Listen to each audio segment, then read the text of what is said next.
Good evening and welcome to episode 113 for Schnozzcast on Saturday, February 20th, 2021.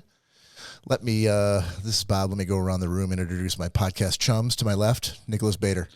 Good evening, Mr. J.W. Rankin. Good evening, sir. Straight in front of me, all sweatered up, with sunglasses on and nothing to do, Mr. Cory Sleski. Oh, hey. To my left.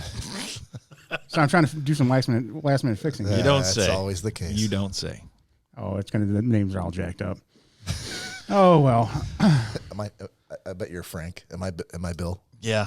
What's my name? If only you could see things clearly and not. Oh, I can see him clearly. Did you like him in the movie Hangover? Seriously, it's like I'm talking to Ray Charles right now. That one's been used before. What'd I say? To my left, our special guest this week, Ken Lecinski. Good evening, everyone. Good evening, Cory's Ken. like, and directly behind me, Ken Lecinski. And floating above us in the ether, our man on the street, our ace in the hole, Mr. Todd Dillon. Todd Dillon. Again, I say, were you not listening? I said Mr. Todd Dillon. He's just sitting there smiling. Oh, God. All right, Todd, if this is what's going to happen every time, I'm not even going to bother introducing you. So I wouldn't anymore. All right, well, if you are new to the podcast, thank you for joining us. If you are returning, please keep doing so. And in the meantime, you can find us, apart from Facebook Live, you can find us out on all your social media audio streaming platforms such as Spotify, Apple Podcasts, Google Play Music, Stitcher, Pandora, Amazon Music, Podbean, and anywhere else that purports to be able to give you a podcast for free. You can also follow us on social media on Instagram at Schnozzcast, on Facebook at Schnozzcast, and on YouTube. Guess where? At Schnozzcast. That's right, at Schnozzcast. And do not forget, you can also email us at schnozzcast@gmail.com, or you can call us or text us at 618-SHOCKER. That number again, 618-SHOCKER. And we now have the phone. In case you weren't paying attention, that was 618-SHOCKER. What's that? Tell you again? Okay, 618-SHOCKER. Give us a shock. It's up there for all those watching. Give us a little shock. You know what? We're an audio podcast too, sir, so there's no screen for those Well, folks just listening in the future. What was that number? One more time. 618-SHOCKER. Very good. Which I think you have to say in a cheesy radio voice. You do. Yeah. I don't think there's any way around it. So, gentlemen, how was your week? You don't have to all answer at once. Ken? It was a good week. Yeah? Yeah. Went by pretty fast. Okay, that's one of us. Cory? Oh, is it the end of the week already? It is. The very end. We're near. We'll be podcasting at the absolute end of this week. Oh, son of a bitch. I guess it was all right. Nick? It was a fantastic week. Loved all the snow. For those that don't know, we're a Michigan-based podcast. We are. And we had about, 8 inches. It was a strong 8. Felt bad for the ladies. Well, sometimes the ladies like the strong 8. I know, but I'm not used to getting it, so. No, that's just like what you like to tell folks, but that's fine. All that shoveling, man. Fuck. I was talking with Nick, I think was it yesterday? Was it Thursday or Friday? We were just chatting, and I'd had a rough week. It was so for my job, it's getting down to the point where, like, I have a lot of different projects, and they're all kind of coming to the point where now I have to get the final deliverables ready, the documents that represent like all the work that we've done. So I was bitching to him like, man, I can't take, I would have 5 people. I think I counted, I had 5 people call me on the same day, all asking me for a status on the document I was supposed to be working on for them. And I'm like, I don't have time. It's one document. My job is to assemble it. We got all the information we need. I just need to put it together into like a giant slideshow that tells a story from beginning to end. But I can't do that because you won't let me work on it. I've been working all week long on giving people statuses for how things are going. Those damn TDS reports. TPS. TPS. I'm telling you, it's like if someone asked you to write a 5-page paper where they're like, hey, when you finish that first paragraph, I want you to give me a call, and then you're going to read it to me, and then we're going to talk about it. And you're going to do that every paragraph until you get to 5. Oh, by the way, the shit's due tomorrow. 5 different bosses. Yeah, exactly. And I started getting into like down in the weeds technically for like IT type stuff. But Nick was really catching on. I was really surprised. And he actually coined sort of an analogy for it, which I think he used for, it was Uncle Ray's. Yes. It was the bar at Uncle Ray's. So he's like, okay, I think I see what you're getting at. So instead of this IT work you're doing, pretend as though it's Jason, the owner of Uncle Ray's Tavern, and he's got to put in some new taps. He wants to get some new taps put in. So he hires a company to put in those new taps. And the company comes in and they say, all right, we're going to have a guy take a look at your entire bar, and he's going to tell you exactly what you need to do to get ready for us to put these taps in. And Jason's like, okay, no problem. When's he going to come in? He's going to come in on Tuesday. Today's Monday. This says tomorrow he's going to be here. Okay, sweet. And then the guy shows up on Tuesday, and Jason's got the doors locked, and he's not there to answer to let the guy in to do the work. But Jason's still got a deadline to meet because he's got some sort of party happening in the bar where it's like a 50th birthday party, and they've rented the bar all night long. He's got to have these new taps done. So it was just that kind of craziness where, like, I get everybody's got time frames to meet. They've got deadlines and commitments that they've made. But if you've asked somebody to get something done for you, and you've both agreed it's going to be done by this day, don't fucking bother me. I'll get it done by that day, but the more you bother me, I'm like, pretty soon, if one more person asks me, I'm just going to tell them, like, that day is now pushed back to the week after. And that's just the way it's going to be. Getting all worked up, Ken. I pretty much do it that same way. Just leave me alone. Yeah. Let me do my job. Let me do my goddamn job. Yeah, but what if you always miss your deadlines? Well, then you got a different problem. Then you probably didn't get assigned to that project in the first place because you're a Class A fuck up. That's actually a good thing. That's actually a good thing. Well, because they'll never expect it on the due date. You also won't keep that job very long. You're not going to keep that job very long. Keep the bar low. Todd, can you hear us now, buddy? I can hear you now. Todd, we got you nice and clear. Oh, nice. Got to try out my new microphone. That silky smooth voice. Yeah, we'll have to work on those headphones. I don't know what the issue is there. No worries. We are good to go. Hey, Todd, I know you sound good, but I'm going to ask anyway. How are those balls? What flavor are those balls? Hey, everybody, have you seen my balls? Are big and salty and brown. If you want a quick pick me up, stick my balls in your mouth. Well done, sir. Thank you. Check. Check 1, 2. All right, we're breaking protocol, and we're going with a very early shot here in this cast. Yeah, we usually actually before you guys even see us, we usually have one, and we didn't do that tonight. Now and again, yeah, not every time. We try to. We say that the pre-gaming is probably better for the cast. Yeah, probably. And it's not something we do, and we get a little carried away with our TPS reports, or I tell a long-winded story, or drag on a shot that we want to take right now, and try and explain some bullshit. I feel okay. Hold on. That feels very personal. No, that's about me. Okay. Let's do a shot. Anyone have one? Ken, I know you've at least got a lot of ice. Cory, you've got. When he came in, I heard the ice machine start going. I'm like, well, Ken must be here. Well, yeah. Normally I've got the back door like alarm where it's blink, blink, blink. It makes that noise, but it was cracked open. So the way we find out if Ken's here is not like tripping over the tin can wire. It's the upstairs, and I'm like, oh, there goes my fucking ice bill. If you had the ice down here, it'd be easier for me. I'll see what I can do, buddy. We'll get an ice machine just for Ken. Cheers. Todd, you got a shot there? I got a shot of water. All right. Oh, that's right. God, keep rubbing it in. 8 more days. Oh, I can't wait. Woo. All right. Now it feels like the Schnozzcast. Should we start the music again? Oh. Probably. No, we don't want to do that. No. No. That's a one and done. We're moving on. I don't even remember what button that is. Son of a bitch. All right. All right. Hey, Cory. Hey, Bob. I know we're going to shake things up a little bit tonight, but I want to start off on more of a predictable note and do a little booze news. I'll drink to that. I think you forgot I told you I had some housekeeping that I wanted to discuss. I think you're right. You son of a bitch. Motherfucker. I don't know what you're waiting for, but go right ahead. So how we've been discussing about our podcast being 2 hours or plus some nights. Yeah. Today I was listening to Tom Segura and Christina P. on Your Mom's House. Okay. And for those of you who don't know, he's very successful at podcasting. One of the number one podcasts on iTunes and all the other platforms.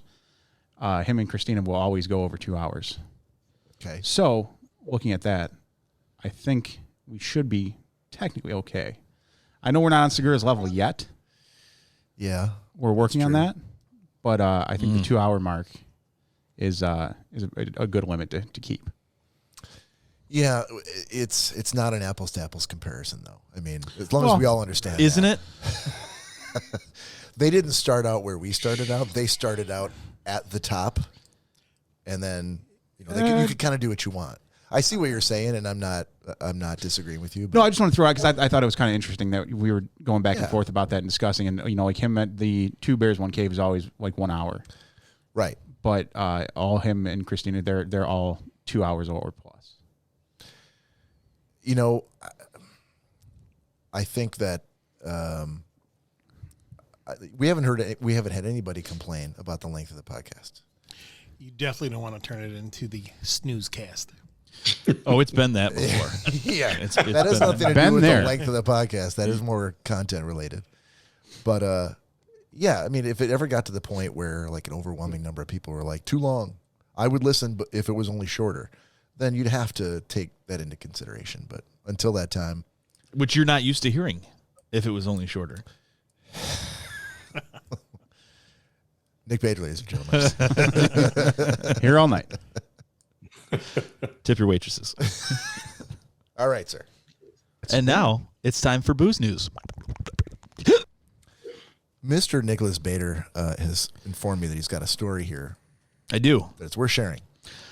It is, I think. So it says here they just released that scientists have learned how to communicate with lucid dreamers during sleep, which this almost might be borderline to like killer robot stuff, but it is with humans, Bob. So rest assured. Lost interest. Yeah. So it says, for the first time, scientists managed to open a line of two-way real-time communication with sleeping volunteers who were in the midst of a lucid dream. Scientists from Northwestern University and various European institutes were able to chat with lucid dreamers and ask them questions, receiving answers in real time and in the form of specific movements. It's an unusual development, but it's one that could help scientists gain a new level of insight into the content and structure of sleep, not to mention the opening of new frontiers for the technology of entertainment and even commercialization of dreams. So I guess getting kind of like on the old Matrix level. That's what sends a chill through my spine. Yeah, that's the part right there, huh? Yeah, for me anyway. So the caption says, blink twice. Lucid dreaming, or the ability to become self-aware while asleep, akin to the characters in Inception or The Matrix, is a psychological oddity that has long piqued scientists' interest. Peaked. There are studies. Thank you. No problem. Thank you, Nick's brain, for correcting yourself before Cory's brain kicked in. There are studies of lucid dreamers communicating out of dreams and also remembering to do tasks. Lead author and Northwestern researcher Karen Konakali. Yes, Karen. That sounded like one of those names you're like, Hold our staff. But there's fairly limited amount of research on the stimuli going into the lucid dreams. So experienced lucid dreamers communicated with scientists by moving their real-world eyes.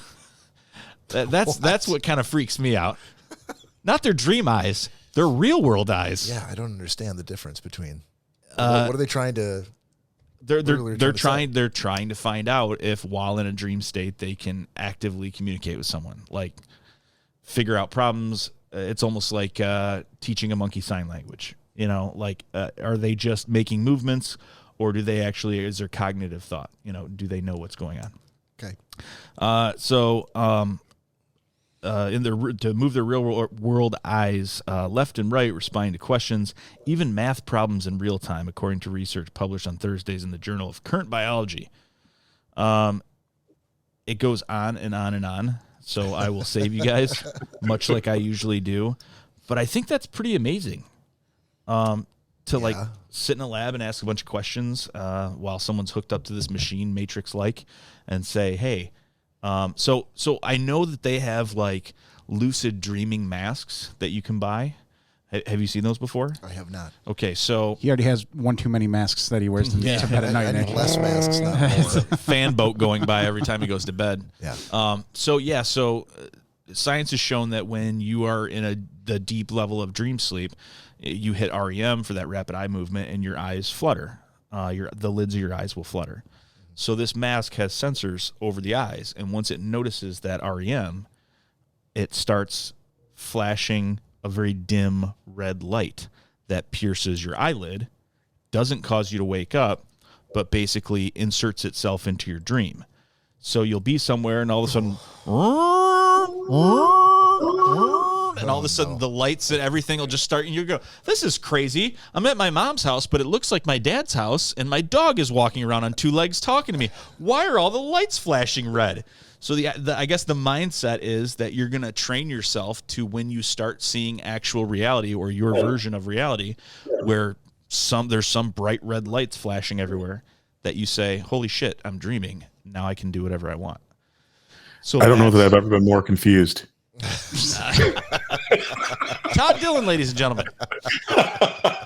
Yeah, so in that you can actually teach. So I've had lucid dreams before, not from a mask like that, but where I said, this isn't right. Something's not right. This must be a dream. And I started doing whatever I wanted, and it's amazing. So, okay. But these masks that you can buy, I mean, like it's that premise for people that have never had that, or that want to do it all the time, that you can train yourself to live out whatever fantasies you want in your dream by, kind of having a bell ringing, like a Pavlov's dog kind of thing with this mask. Can we post that link to that article in the chat? Yeah. In case folks want to. Someone did request it. Yep. Sure. We'll do that. So if you're listening to the audio version in the future and you'd like to read this, just shoot us a text over to 618-SHOCKER, and we will shoot it back to you. All right. Cory, you didn't have one, did you? No, I'm good this week. I did have a couple, at least one thing I wanted to go through from my midnight burbling. Oh, I don't know if have at it. Got a similar one, but to the group, and let's get Mr. Todd Dillon involved on the other end of the line. What was your favorite childhood meal? If you think back to your childhood, Todd, what's the first favorite meal memory that comes to your mind? Peanut butter. No, I think those, I can't remember. I don't think it was Swanson's, but those chicken pot pies. Oh, that might have been Swanson's. If it wasn't like Hungry Man. Yeah. Those chicken pot pies. That was the thing. That was how often did you get that meal? Maybe once a month or so. That was I don't know why it was a guilty pleasure, but that was it. Now, did your mom know that you liked that meal? Oh yeah.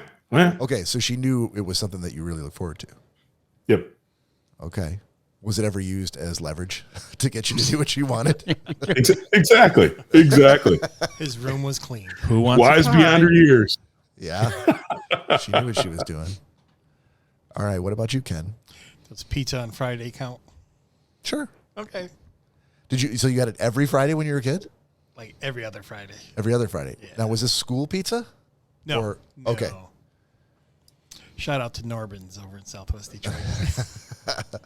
Did you guys go out to eat, or did you bring it back? No, we'd had to have it delivered. Have it delivered? Okay. So everybody loved Norbin's, and every other Friday, that was the treat. It was. Okay. What was the topping? That's what I was just going to ask. God damn it. Just pepperoni. Ah, come on, Ken. Just pepperoni? And then when you picked up the slice, it all slid off. So a shitty pizza. Wow, it sounds... It was the best shitty pizza around. Okay. Do you still remember today how it tasted? Is Norbin still there? No, it's not. Okay, but you still remember the taste of that pizza? I do. Okay. Have you found anything that comes close to Norbin's pizza? I have not. Have you looked? I have. Going on like an odyssey to find? Yes, I have. Oh, that's a shame. I was hoping there's a happier ending to that story. No.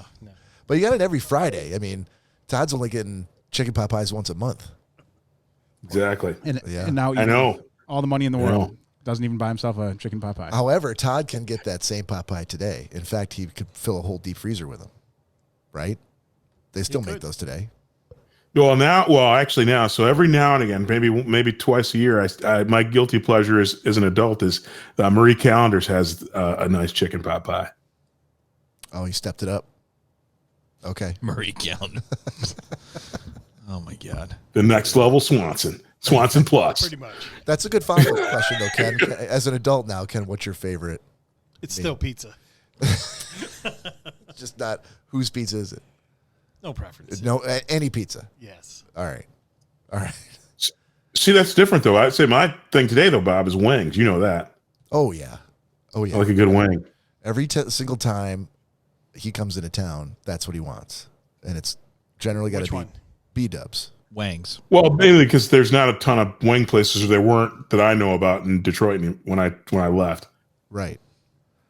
Todd, Right. do you guys have a wing snob by you or wing stop? Yep, we do. Yeah. So that's one of my go-tos out here.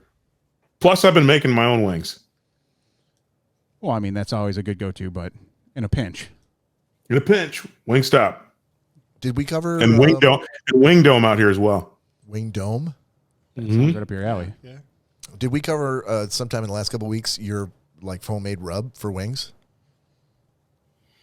We did not. Although I've been cheating. My man Malcolm Reed's got a bunch of stuff I've been trying out.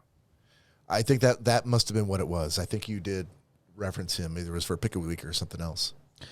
Todd Dillon, the homemade rub that you have for your chicken that you only do at home, what does that consist of? I'm not going to tell you. It's got a little salt in it. Oh, it doesn't burn? The Colonel's secret recipe. It's got some salt in it. I have 13 spices. And we wonder why Mary doesn't want to come on the podcast. I figure there's a lot of salt. A little bit of a chocolate tinge. Nick Bader, Yes. favorite childhood meal? Childhood meal. I don't really know. Like, I have no idea. Kraft macaroni and cheese. Go ahead and say it. No, I don't. We had a lot of different hot food. dogs I don't know if like I had a favorite. Probably my mom's chicken paprikash. Ooh. Yeah, Okay. homemade. It was really good. How often does she make it for you now? Oh, just like never now. It's very involved. Okay. Yeah. But have you ever recently at any point come to her and said, "Hey, I would really love, can we work together?" Yeah. Oh yeah. Yeah. It's maybe been a year or two probably that I asked for it, but I know what it takes to make it, and making all the homemade dumplings and everything, and she's got like a lot of fibromyalgia and arthritis and stuff like that, and I know it's just too much for her, so I can make it myself. So Have you? I have. Yeah, it's good. Awesome. Mm-hmm. Yeah, that's that skill I wish I had, to just go like, oh, I can make that favorite meal I've always wanted to have again. Yeah, it is involved though. For sure. Cory. I'm going to have to go with nope. Aunt Capello's smashed steak. The breaded steak? The breaded steak, yes. Yeah. Aunt Kahoo? Capello. This was your aunt? Well, technically not really my aunt. It was Somebody's aunt. Christy, my cousin Christy, her grandmother. And we just referred to her as aunt. Yeah. Oh, okay. Yeah. But she... Sicilian, 100% Sicilian recipe. Yeah, and she would only make it, especially in her later years. I mean, it was only maybe once a year. And I remember the last time before she passed that my dad got her to make it. And she made a whole bunch of it. And it kind of sucked because we kind of knew, like, okay, we might never get this again because it was hard enough for her to make it that time. Right. So as much as we wanted to just devour every piece of it, like, maybe we should deep freeze some of this because might not be getting it ever again. Yeah. My dad tried his damnedest for the longest time to try to recreate the recipe, and he got close, but it was just never the same as hers. Mm-hmm. I mean, it was just phenomenal. I mean, it would take. And what was it? So it was. I don't even know what kind of meat she would use. But what was the dish? It was steak, smashed paper thin. Yeah. And then she had her own recipe of spices and seasonings and breadings that she used. So it was like a schnitzel. It was like a schnitzel. No. It was just a thin, flat piece of meat. She didn't bread it or anything. Yeah, She did. She did. Okay. Egg wash it and then bread it in the breading that she made, and then just put it in a pan with oil. So it's like a fry it up. That's a schnitzel. Yeah, beef schnitzel. But she also did. She called, and I don't know how to spell it because I feel like it's probably an Italian word, but omolgu, which was the Say it one more time. omolgu. Again. Omolgu. One more time. Bob's face makes this really cartoon, like Homer Simpson, like look when he says it. Well, when you're being asked to repeat a word and you realize you're on camera on the internet. Do you remember when the Peanuts characters, when they would like have to sing or carol or whatever, and their face would just go back, and you just see their mouth up in the air singing? Like that was kind of. That's what it's like. That's what you looked like. Okay, fantastic. It was a tomato, like smashed tomato, not in a puree, but there were it was like diced tomatoes, but they were smashed down with garlic and olive oil and something else probably, but you put it over the top of it, and that's what made it for me. Oh, see, we just went with just the steak. Right. You got the chef in the room also saying, so a schnitzel. Mike, don't you have some teeth to heal or some shit? Jesus Christ. Would it be schnitzel though with the tomato, garlic, olive oil? No, on not top? yours. Not the one you're talking about. The Cory Okay. one. Yeah, it sounded like. Usually people do steak pork on schnitzels. What'd you say, Todd? People usually I have the schnitzels I have are pork. People do pork schnitzels. typically, yeah. Yep. But a beef schnitzel sounds really good. Well, yeah. Was there anything on it, Cory? Oh, fuck no. I just fucking told you what was on it. Oh, this was the same thing? Yeah. Oh, with like a when you went to marinara eat at sauce? her house, she would make that for you, and she would send like a bowl of it home with you with the rest of the leftovers. Was this the thing that you were telling me about that had the whole eggs in it or whatever? The No. giant. No. I told you that was story. tip- that was Joey's grandmother. No, he No. told me that story. This was something that was from Big Night, the movie. Did I make you watch that yet? No. They made it in the movie, and Andy, Christy's brother, made that one year at my house for Christmas, and it's a big. Oh yeah, I remember that looks story. like it's called timpani. It's almost looks like an upside down cake, but it's all like layers of eggs and sausage and meat, and oh my god, it's just amazing. What's your favorite nowadays, Cory? Oh man, I wouldn't even know where to begin. Trust the Gordon's fisherman. I mean, fish sticks are quite amazing. But, Yeah. well, it's tough now because now being an adult, you can make yourself anything you want. So Now, Yeah, so now what's being your favorite thing to make? Can you though? there's just Cory. you can. Danielle, You can just- you make this for me? No. He just started realizing that the oven wasn't only for heating a room. Oh. Cory now realizes that the oven is a big microwave. Until we got the air fryer. I was just gonna say in about 2 more years you're gonna get it. Yeah, his Oh, we honeymoon, already his have it. honeymoon with the oven was very short because then he got an air fryer and he forgot all about that oven. I haven't used the oven since. It was, actually. dude. It was every night. We're like, what is going on, dude? Yeah, I never cooked anything in the oven, and it just equated to he didn't know how to really use an oven. So I said, oh, well, that's cool. What have you cooked? Oh, we've done crab on top and this and this and this, and we've boiled some. I'm like, no. What did you make in the oven? I make stuff every night. I said, what do you make in the oven? Fish sticks. I said, okay, but what else do you make? Oh, I have fish sticks every night. Every night you have fish sticks? Oh yeah, I fucking have fish sticks every fucking night. I give a couple to the dog, and I have mine, and I go to bed. It's my snack. I'm like, oh my, that can't be good for you. Fish sticks every fucking night. I did upgrade to fish sandwiches this week. Oh.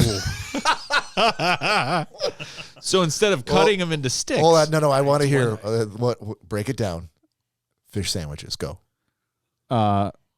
Fillet of fish patty in the air fryer. Take it out, Hawaiian bread roll, and tartar sauce, and you're good to go.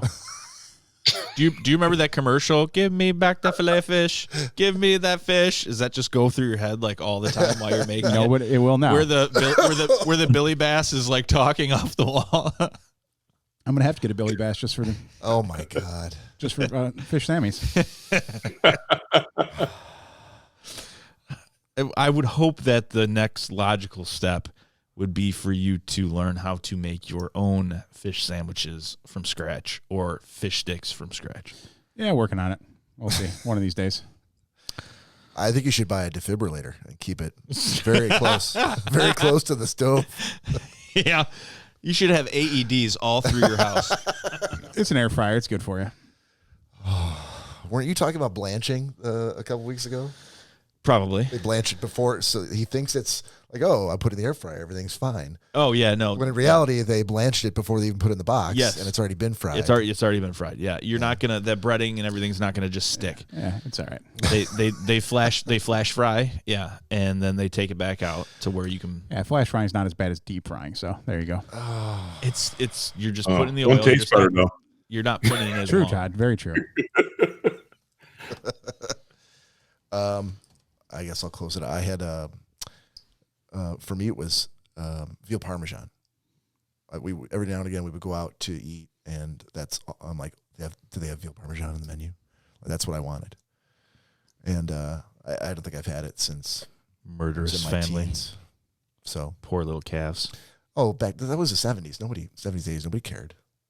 So you still eat No, veal now? I haven't had You it go since see I was Sam the Butcher. not since I was a teenager. I don't buy that. Italian schnitzel with chicken. I'm pretty sure, Bob, from all the food that's been coming from Chef Mike, there's been veal that's come over here that he's tasted. Yeah, but I didn't go order it or buy it or kill it. If someone gives it to me, it's already been killed and prepared, and that's a different story. If I don't eat it, it's not like the thing's gonna live. It's called being an accessory. It's already committed. So if you didn't make the drugs or purchase them, then it's okay to do the drugs. Oh, someone just gave me the drugs? Yeah. Like, I'm going to throw these away otherwise. Like Joe when he's like, "Hey, I've got all these mushrooms."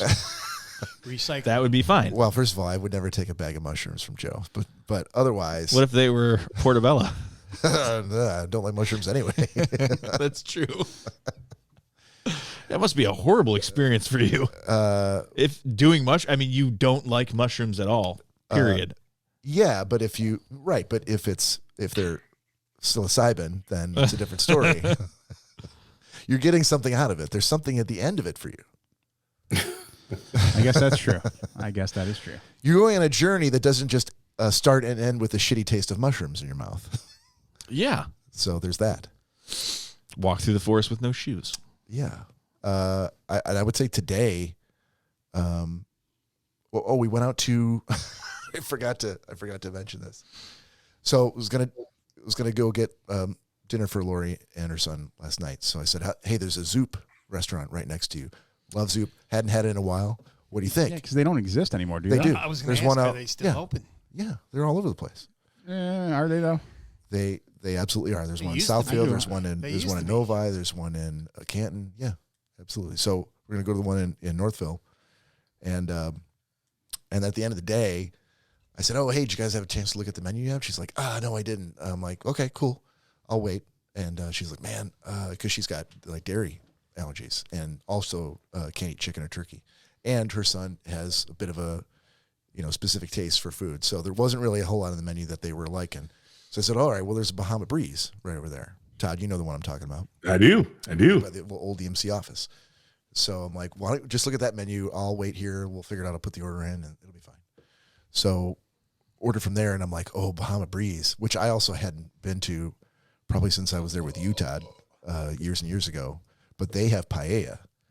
And yes. I love paella. And I actually have a paella pan, and I bought a trivet to specifically make my own paella, which I have done, but I just haven't done it in so long because it's like a whole afternoon production to do. I'm sure it's equivalent to a chicken paprikash at least. So I'm like, yep, I'm getting paella, and they made their order. Cool. So I drive out there and I go and I wait. And nowadays restaurants are like, okay, tell us the make, model of your car. Here at Bahama Breeze, you can pull into a slot that has a number, and you call them and you check in. You say, oh, I'm in slot number 3. Sweet. So I wait. My delivery time is now passed. So I'm like, okay, what the fuck? So I call, and they're like, looks like our carryout person's in the bathroom. Can you hold? I'm like, I don't need to hold. I just want to make sure that you got my check-in. Like, is my food going to be ready anytime soon? It was like 10 And who's going to be handling it? Yeah. So So he's like, sir, don't worry about it. I'll take care of it. What's your name? All right, so I told him my name. I'm in slot number 3. I already checked in. If you don't see it in the system, like, this is where I'm at. Okay, cool. So 5 minutes later, a guy comes out and he starts rapping on my door. I roll down the window and he's like, all right, here's your food. I'm like, sweet. And I'm like, there's a lot of food here. Are you sure? And he goes, are you George? I go, no, I'm not George. Oh, sorry about that. Can I have that food back? So he took the food back from me, but he never asked me who I was. He went to the slot, like there's supposed to be a check-in to tell them what slot your car is in. Never asked, just knocked on the door and would have given George's food to me if I'd wanted it. And so I had to wait another 10 minutes for that. So it was kind of a nightmare. And therefore, just like Chipotle, they're dead to me now. But I will say the paella was excellent, and that's probably my favorite food today. All right, George. It's just too fucking. It takes way too long to make, way too long. But thankfully, you get a giant pan, which is literally like 2 feet in diameter, full of paella for you to enjoy. So I made a paella a couple of years ago, Bob, and Mary was loving it, but I got screwed because I bailed out on the scallops, but I put some pork belly in the paella, and Mary was eating it, and she's like, "All these scallops are fabulous." I'm like, "Those aren't scallops; it's pork belly. So it's the fat you're enjoying."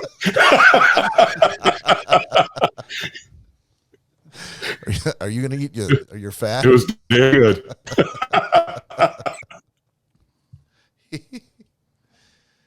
Oh, good times. We have another shot. Schnozzcast Schnott coming. If you're out there joining us on Facebook Live and you've got a libation or something handy you can do to join us, please do. Yeah, why not? Break the streak. If you're giving it up for Lent, Now, hold on. Todd's got 8 days left. Todd, does that mean that next weekend you're also not going to be drinking with us? One more weekend. Damn it. I think next time maybe just give up like shots and then you can drink wine. Or give up wine and then you can do shots. There you go. Just take it under advisement. Or you could just have wine taken away from you so you can't do it anymore like I did. We have to find something else to drink. So if you have one, if you don't pause us. Oh, who is that? Must be. It's Todd's. I think it's Todd's. Todd. Yeah. What I do? Oh, no worries. We're hearing some feedback. Yep. Cheers. Cheers. Guess that was the end of the story. Yes, it was. Sorry, did I cut off your story? No, Todd did. Sorry. With his loud ass speakers or headphones over there. Sorry. It's going to be like this every week because I'm going to get a new equipment every fucking week that I don't know how it works. Oh, yeah, Todd, speaking of which, feel free to send that mic that you're not using anymore over this way. Gotcha. Is that the mic you've only had for 2 weeks? Yes. Are you sending it back? Why is it no good? I'm going. This is the one I'm going to do for specific voice stuff, and so I was just testing it out tonight. Okay. So I'll be using my pod mic. Have you done any voice over stuff that we could listen to? No, it's still because I still got to get to edit. Oh, okay. I thought maybe it was all in the adult film. In a world. Exactly. It's all about those things. You're gonna log on to Pornhub one day and be like, God damn it, why do I know that voice? I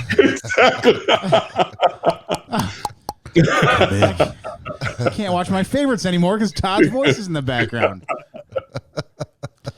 It was really weird. It was just some deep-voiced black man singing chocolate salty balls in the background of a porno. Now every time we're on the podcast and Todd talks, I get aroused. It's weird. Take 'em in your mouth and suck 'em. Like, what is that Todd? You brought that all the way down, didn't you? It's a weird rendition. It was like a Taylor Swift ballad. It was nice. Well, he's got to switch it up. I mean, how many times can you do the same thing? Honestly. All right. I would like to hear you like on a PNC commercial or something. Or maybe an Allstate. There you go. Me and Haysbert. Tell us we're in good hands, Todd. You're in good hands. Yeah. What was it? It was a Saturday Night Live skit where it was Dave Chappelle, I think, that they brought in, but they put like a modulator on his voice, and he was supposed to be the Allstate guy. Oh yeah, and he's like, there was a whole bunch of people trust me because I'm a black man, and white people listen to me when I tell them they're in good hands. People trust my deep black voice. Oh, that was such a good sketch, too. Cory, you got a Funko? I do. Let's do a little Funko This with Cory Lecinski. Get out your cane. My cane. Yeah, cane. Oh God, with the Lebowski shades. Yeah. So this week's Funko This is a different version of Freddie Mercury. They came out with 3 more. Oh, I thought his mouth was like he was really scared. That's his mustache. I'm like, why is he so angry? Okay. So there's 4 total Freddie Mercurys? 4 total. I have 3 of them so far. Were you that big of a Queen fan where you're collecting all the Freddie Mercurys? Fuck yeah. It's just Funko, dude. Okay. My bad. I didn't know that was common knowledge. Yeah, so when they came out with the new ones, so this one is for the Live Aid concert in '89, the Radio Gaga. Oh, God. We talked about that clip on a previous episode, how awesome it is. Yeah, so when I saw this, I was like, well, it's got to go with my other 2 Freddie Mercurys. One of Cory's favorite things to sing along to is Radio Gaga. Is it? Yeah, after a night of drinking. And he does like the little slow arm shake like this. And he puts a lot of emphasis on shoulders. Radio go go. Radio go go gaga. And I'm like, what the fuck? It was like the first time I heard the song was him doing it. And that was the first time you ever heard that song? What is this? Yes. Oh wow. So, was that really the first time you ever heard it? Oh yeah. Okay. So I do remember playing in the kitchen. I do like Queen, but yeah, so I obviously enjoyed the song. But now, I wake up in sweats just thinking about that. Every time I hear the song in my head, I just Radio Goo Goo Gaga. But it is funny because anytime I want to chuckle, like I can turn that song on and just wait for that part, and he really, he really starts getting into it. There's a few sing-along songs that Cory will get into.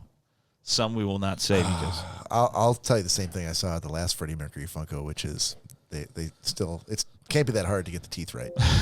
Mike said it looks like a penis Funko. Well, Mike knows his penises. So. Penis with a mustache. Mike knows his way around a penis. I take it Mike is not a Queen fan. I don't know. He's probably more of a Beatles guy, or no? He said they're okay, but they're okay. I remember around Christmas. It must be the Stones then, right? You're either Beatles or Stones if you're a Brit, to my understanding. To my way of thinking. To my American mind. Yes, it's Beatles or Stones, one or the other. So which is it, Michael J? John Lennon, Paul McCartney, George Harrison, and Ringo Starr. Yeah. Why? There was this one day, like I was telling Cory, it was around Christmas, and he has a disdain for one of them, doesn't he? No. He just said he just said he's not. He's like, I'm not crazy about the Beatles. I mean, they're okay. Yeah. But is it because 3 of them are great, but one of them is a motherfucker? No, but remember, that song. What the hell was it? One of the Beatles cult Christmas songs. Oh, the one with Ringo Paul one? McCartney sings it. I think there's a lot of jingle bells in the background. I say we've discussed this many a times before. Yeah. Yeah, but I don't know if it was if he's in the room, he probably knows. But Simply Having a Wonderful Christmas Time. That one. Yeah, is that McCartney? McCartney's singing it. Yeah. Yeah. And we were just sitting there one day, and it was. Oh, I thought that was Wings. Sorry, I don't mean to interrupt. Go ahead. But it was like. No, yeah. What the hell was it? What was the song? It's not the Wonderful Christmas Time. Oh yeah, Wonderful Christmas Time. Yeah. Is that Ringo or McCartney? McCartney. Okay, so that was playing, and the mood is on. Yeah. Oh, that's enough. Simply Heaven. It's just going. Yeah. Yeah, in the background. And he goes walking in with a cigarette, and he's like, "Oh, fuck off, Paul." And he changes the station. So he's from London. So I just started dying laughing. And I'm like,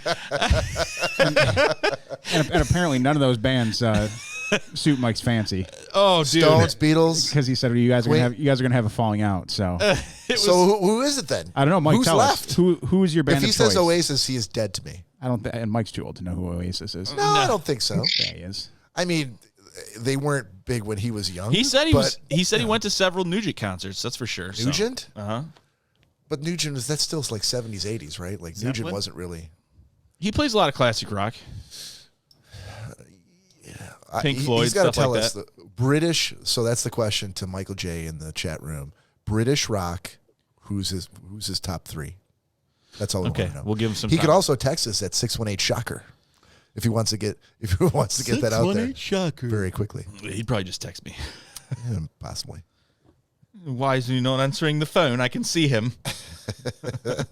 Pink Floyd, number 1. Okay, strong choice. Nice. You got 2 more, Mike. Yeah. Zeppelin. Okay. Waiting for him to respond. Cream maybe. Seems like he's thinking. Cream. The Who. Oh, Todd, I think you might be onto something there. AC. The Who. Who am I, David Bowie? I feel like he's not a David Bowie fan. Yeah, I wouldn't think so either. If he doesn't like the Stones, he wouldn't like Bowie. No, he's probably just dropped his phone or fell into a bank. I was fell gonna into a say, bank of snow. He got Pink Floyd and Zeppelin out real quick. That was They very did. I was thinking the Who. That was. I'm like, that was the next. Janice, don't bother me with that now. I'm trying to text with the boys. Yes. He was. I Oh don't know, God. I went James Mason there. She's The all. Thompson twins. She's all up my Johnson ass. twins. She's all up my ass. So I had to go outside for a second. And I slipped on the bloody ice. Yeah, see, I really messed it. I'm like very hoity-toity. Floyd. He said. Janice, Herb Albert texting is with not. the boys. No, he's making. I know making fun of me. Yeah. because he made a comment that your favorite band is Herb Albert. Because my favorite band? no, Nick's. Oh, Nick's. I'll like Yeah. whistle it a lot, and he'll be like, "Jesus Christ." Well, My parents used to listen to that. in your defense, a lot of the other stuff that he's talking about is not very whistleable. I could probably whistle it. You can Corey whistle- knows I can you whistle. whistle a little Zeppelin. A lot of stuff. Yeah. Yeah, it gets really fucking annoying real quick. Pink Floyd, Zeppelin, and Floyd. Good job, Mike. That medication's still kicking in. He's like, did I say Floyd? I need to stress Floyd here, please. Todd Dillon. Yes. You think? What do you think about quarterbacking another 90-second sports segment? Ooh. 90 seconds of sports. You think you might be up for that? No. Let me think about it. I tried. good. I tried to give you a heads up on text, but I don't know if you're looking at it. So I'm just gonna have to.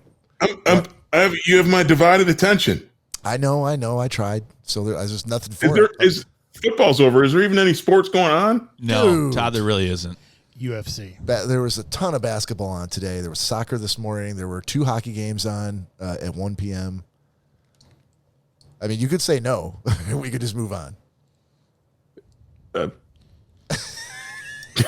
I think that's going to be a I hard think pass. that's a hard pass. from Hard Todd. pass from Moment Todd. with Sports. All right. Fucking stop being one ply, Bob. All right, but Todd, I'm going to hold you to it for next week. I want you to do because I think, well, first of all, because I think you're probably the biggest sports guy here. And Clearly. Secondly, you need to practice for your 30-second sports opus. I got that's ya. gonna debut on TikTok. So next Exactly. week. All right. Next week, I'll be ready. All right. Sweet. Todd, are you also practicing your radio quiet storm voice? I am. Let's hear it. Did you hear it? That's All very right, quiet. That was good. No, we didn't hear Very anything. quiet. Incredibly What are you quiet. talking about? Didn't you? Hang on. No, we're not getting anything. Somebody get the You're inhaler. not hearing that? No, was it too quiet of a storm? Yeah. So I was going for it. Did you? You didn't hear that? Those deep Was it bass the, tones. You're listening Sweat to Hotel. TD. You're listening to. You were listening to. Who are you listening to? Who are you listening Yeah, who to? are you? Who are you listening to? No, you. You're the radio DJ. I'm the radio. Venus All right, flytrap. this is now devolved into an Abbott and Costello routine. We need to That bring was it this. back. That was Michael Exactly. McDonald. with Ain't No Mountain High Enough on the Quiet Storm. But Scotty mentioned the Tigers. Oh, wow. We're back to that again. Squirrel. Oh, speaking of that, by the way, we're supposed to. I'm supposed to get back to Scott about having him on the show next week because he's coming back through town. But you're off. You're working that day. I'm off Having him back on the show? Having him on the show for the first time. Oh, okay. I'm like, Yeah. Well, he's been on the show before. Hit the not fireball a in little person. too much. Then, Not in person. I don't remember him. We had him on video on one of the Zooms. He was the guy who couldn't figure out how to turn the lights on. I was just sitting in the dark. Yes. Yes. I remember Maybe that. that's why I don't And remember. we made fun of him for about 30 minutes. And We did.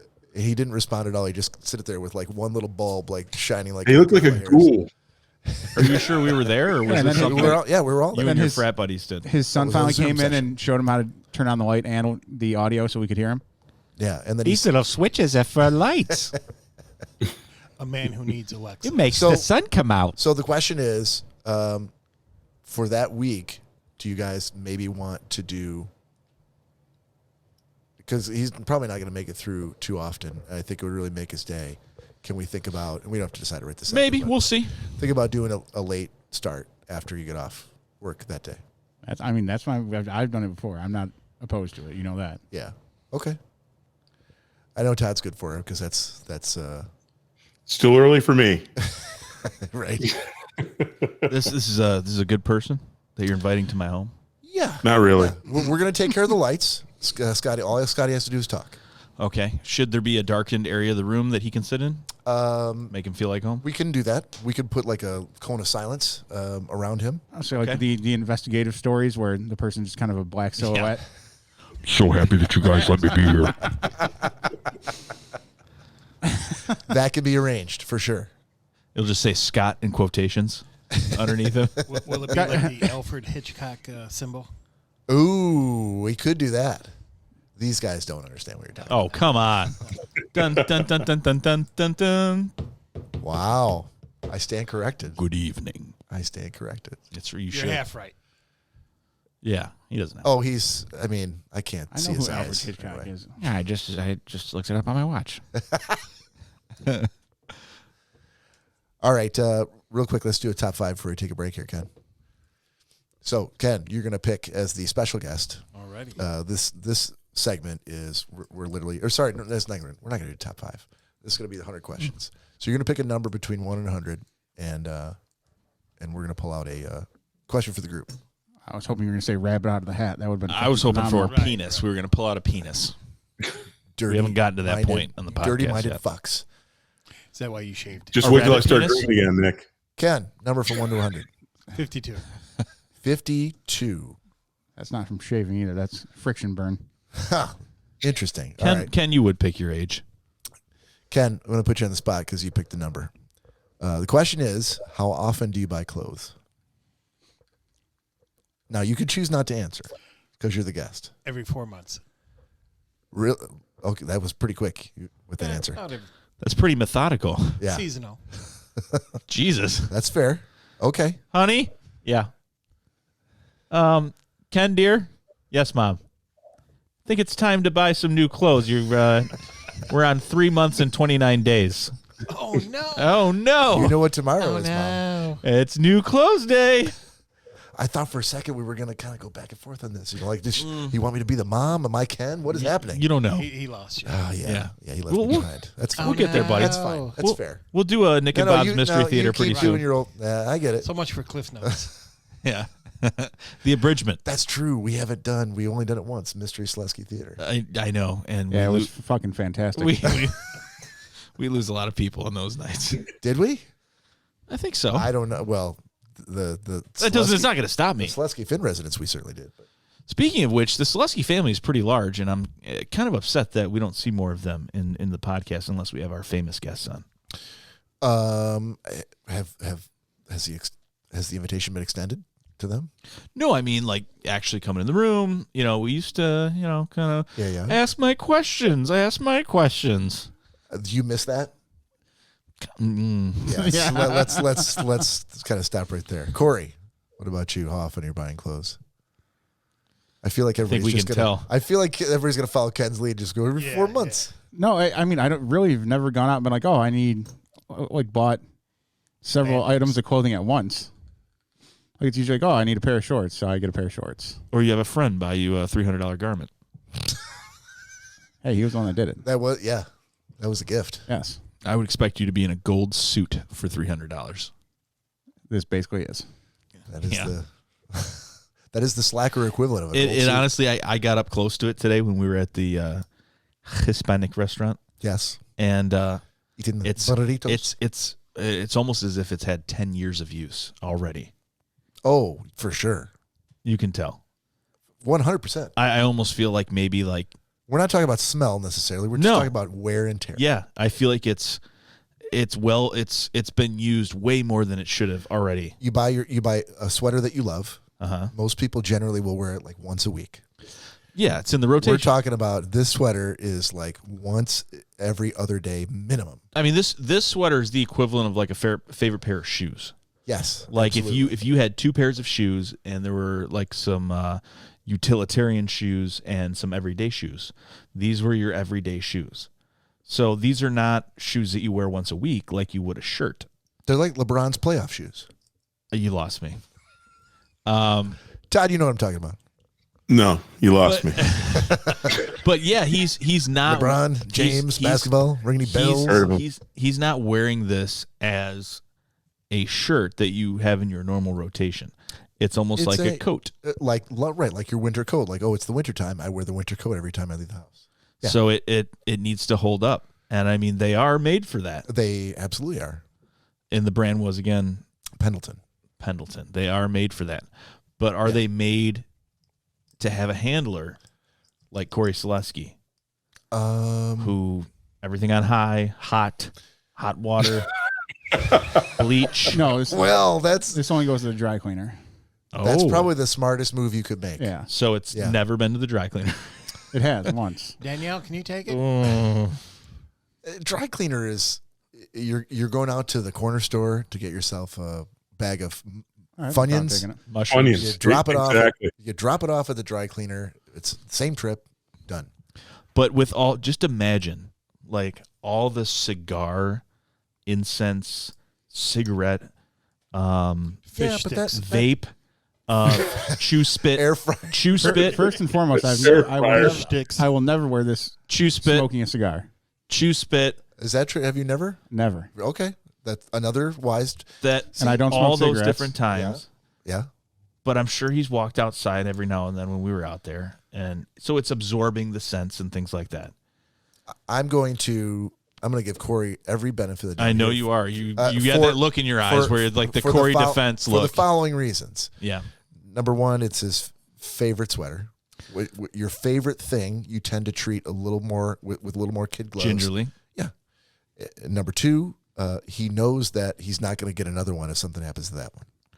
There's no way he's getting another one. Yeah, no, that's all well and good. That has nothing to do with what I'm talking about. Right, but so the ginger treatment, the gingerly handling, I think is going to. Bob, I could wear something very gingerly. Yeah. But if you wore it 25 times in a month, mm-hmm. it's going to need to be washed more than once. That is a superhuman level of fabric. Pendleton makes. It So makes it's a fantastic. self-cleaning? No, it's very, very well made. It's super thick. It's well put together. Immaculate stitching. All the more reason why it should be washed and dry cleaned more often. I think it will hold up. I think I've touched that many times. Nick, in his defense, he is wearing Under Armour shirts underneath it. Yeah. To keep it fresh. The Under Armour shirts how is that? Hold on. How is that keeping it fresh? It's going to wick the sweat away. onto the sweater. Yeah, onto the sweater. Right. It's gonna wicked to wear. Onto the sweater. That T-shirt is nothing but a sweat delivery system for the sweater. The open front part. So think about this. It all goes to the open front part. No, it does. Think about this. Think about 25 days. Well, it hasn't even been. It's been longer than a month. So let's say 3 months. 3 months. Yeah. One dry clean session. Yep. Potentially, let's say 2.5 months of deodorant drippings coming through the moisture wicking material and being expelled into the sweat sponge, which is the sweater. the body oil, all that. So are you gonna? I'm following Armour. I'm with you. Are you gonna all the times that my house has been a little warm, and we've had maybe a couple too many shots of Fireball, right? And that damp arm of Bob Rankin comes over Cory's shoulder. The what? Of who? Of Bob Rankin comes over his shoulder, and we all get that point at one point in the night, and the arm goes over the shoulder, a little moist maybe, it's a little warm out, over the shoulder. Hey, buddy, love you, man. So that's happened. How many weeks in 3 months that has transpired? Probably that has not been washed. I mean, all these things. Do you want to go up and snuggle up to it and tell me how it smells? I think that question, if you had just asked me that from the beginning, and that was smells just fine. If that was the litmus test, then I would have failed that sweater test immediately. All the white beard hairs that would are you tucked into that snuggle up sweater. to Cory in that sweater? No. If that was your first question, the answer would have been no. Okay. And sorry, buddy, but I probably would have given you an F+ on the handling. Dude, later on, all I got to do is put on Radio Goo Goo. We'll all be together right up in that kitchen. Hugs and I love you. Once we get upstairs, it's going to have to come off because it will be too warm. I'm telling you. Yeah. I'm glad I leave early. But luckily, that the way you have your body set up is to where the moisture wicking goes out the open end, as Ken said so eloquently. Yes. It's nice. It's all scientific. It's just science. As Bob said, it's a very, very fantastic company and great material. So make a hell of a blanket, too. I'm sure they'd figure some. I'm sure it's been used as one. No, the actual blanket that they make. Oh, they make a hell of it. So, okay. Yes, they do. Nick. Yeah. No, it's a great sweater. How often are you buying clothes? I'm more of a when I see something I like. So it's honestly not very often. I think I'm the same way. If I need something, I go grab it. If I see something and I'm like, yeah, I think I need that, I'll grab it. I rarely ever go anywhere to buy clothes. Like you don't buy seasonal clothes. No. No new shorts. No new. If I'm going like on a trip or something, maybe. But I'd say you did buy your vacation shirt and swim. I bought a shit ton of stuff for vacation, but I had been on vacation like 4 years. Yeah, I did the same thing. I bought a new pair of board shirts because it had been like 7 years since I last bought a pair. But also, I despise, and maybe because Cory and I worked there for a long time, but I despise going shopping, quote unquote. Like, I don't want to go. I hate the trek of it. Like, just send it to my house. It's all online now. I mean, there's no reason to go shopping. Yeah, but he's a big I love to go to the look. store. Yeah. Well, and the only thing too, like, because different companies have different cuts of things and the way that they're made. So, I personally like to try stuff on before I actually purchase it. Under Armour is probably one of the only companies that I have enough of it now that I know if I order something from them, I'm going to be good. Mm-hmm. But like if I had to buy like a new pair of jeans or pants, like I'm definitely going to go try them on before I actually just buy them. Why don't you just Forever 21. look at the brand of the pair that you're wearing or the pairs that you have and then buy more of that? Like some streamlined dungarees. Yes. Tight dungarees. Boot cut. They don't make boot cut shit anymore. Sure, they do. Yeah, they do. Of course. Dude, it's so hard to find. No, Why would I you don't do think that? so. For every slim fit, you're going to see a boot cut. Yeah, because I get them for my cowboy boots because you have to. I mean, they taper at the ends. Yeah, I will give you that. The majority of the offerings of cuts in the jeans are probably going to be skinny jeans fits. They are, but it's harder finding boot cuts. You can still get boot cut. I know you can, but they're very hard to find. You like boot cut? Yeah, because I don't like when my jeans sit on top of my shoes. It looks ridiculous. It does, and when I love Coryisms, I really do, and knowing the backstory. That's Well, there's always a nugget of wisdom there. Yeah. Of experience. So the boot cut doesn't sit on top of your shoes. No, because it's wide enough at the bottom that it goes over the shoe, over the whole shoe, like a Jenko. No, like a Jenko. Like a Jenko. Yeah, no, that's Lee pipes. No, just enough to where it's not sitting on top of the shoe, and you can see like your. Cory just looks like he's hovering across the ground. You don't see any shoes ever. Just a onesie, like little jean onesie. little leg dresses. Todd Dillon, how often are you doing going clothes shopping, even if it's online? I think never, unless, like I said, I see something. Again, like I'm always up for good rain and outdoor gear, but if I see something that's new tech, but yeah, probably once a year at most. Okay. How do you find out about that new tech? Do you subscribe to like newtech.com? Yeah, newtech.com. Absolutely. Absolutely. Right in my mouth, Cory. You're welcome. Or the back of Playboy magazine. Oh, okay. It's raininggear.org. Where you used to buy those seahorses that you could. I don't know. He pictures me as a hustler guy, not a playboy guy. Todd does? You picture him? I don't know why you're telling me that. Are you asking me that? Or Ken stared into telling me how Todd sees you. Ken stared into my soul when he said that. He leaned across the table and looked directly at me. He was talking to me though. So you, all right. So let me get this straight.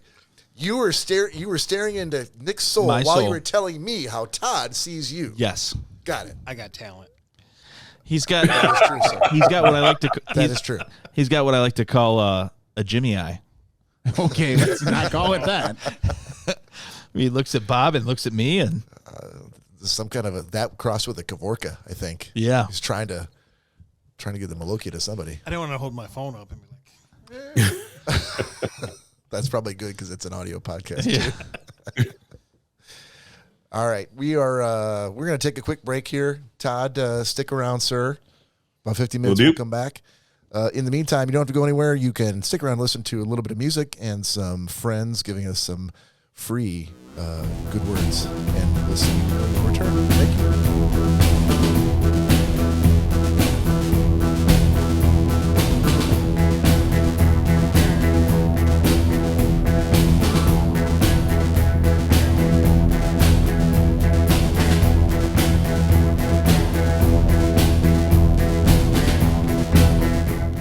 G'day from Down Under. Just a quick word so there's no whinging. No worries. The boys from Schnozzcast are taking a break from a ripper episode. Just grabbing a slab from the bottle-o to quench their thirst. So relax, grab yourself a coldie and enjoy the music. Ta!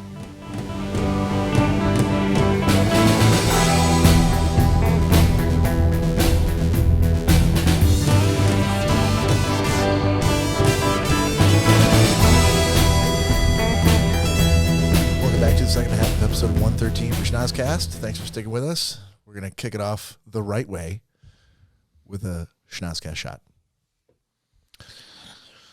Mr. Lecinski. Takes a second to open. It's the only downside. How's it been doing? You like it? Yeah, I left it in the freezer all this week. Did you really? Your relatively new flask, right? I am. Okay. You am what? Oh, you are enjoying it. Yes. Your relatively new flask. I am. You're still trying to answer my question. I said you're referring to for the audio listeners. Yeah. The flask. Oh, okay, gotcha. No, it fucking sucks. No, I mean, that's the idea. I want you to say thumbs up, thumbs down, because I'm thinking about getting one myself. So yeah, no, I left it in the freezer all week and still holding up strong. Nice. Cleaned it yet? No, because I still had half a flask of Fireball in there. Oh, that's self-cleaning. Is it? It's alcohol. Okay. It's like soap.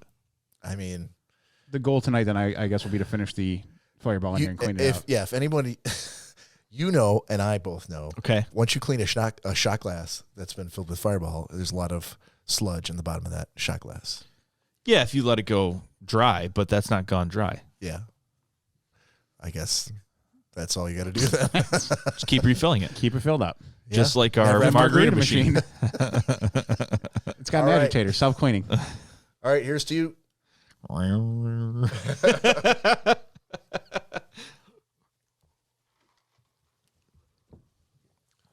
Ooh-wee. Welcome back, Mr. Todd Dillon. Thank you. Good to be back. Can you hear us now on the cans, Todd? I can. We'll have to talk about what you did after. Can on the cans? Fantastic. Can on the cans. Hopefully you were able to use the can during the break. His very sweet can. I just imagine him sitting at that desk, and he's got it all set up underneath that desk. Guys, I'm actually shitting now. This is a shit chair.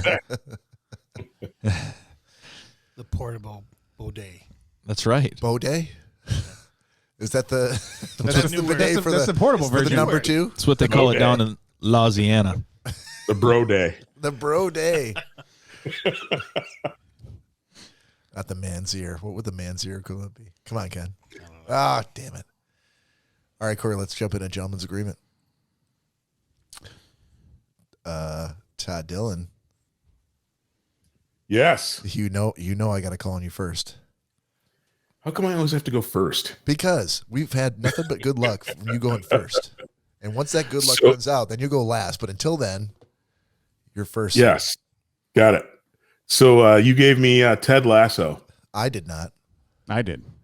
I thought it was Bob, but Cory gave me Ted Lasso, and there was a little bit of an issue with my Apple TV. So there is a bit. The accents are fairly strong, especially on the and I think Jason Sudeikis kind of overdid it a little bit as well. So it was, the first 2 episodes were a little bit tough, and I wasn't sure I was going to get there. And now I'm in love with it. It's one of my new favorite series. Yeah, it is a little rough starting out. Yeah, it was they had some technical difficulties, and I think they were overacting a bit. Like, so the accents were super, super thick, and it was hard to figure out what was going on. And it's like, without giving a spoiler alert, I think it's like Major League in a series. Fair enough. I'll give you that. Pulling out the Major League reference. Yes. Who is there any other names we would recognize in that series other than Sudeikis? I don't think so.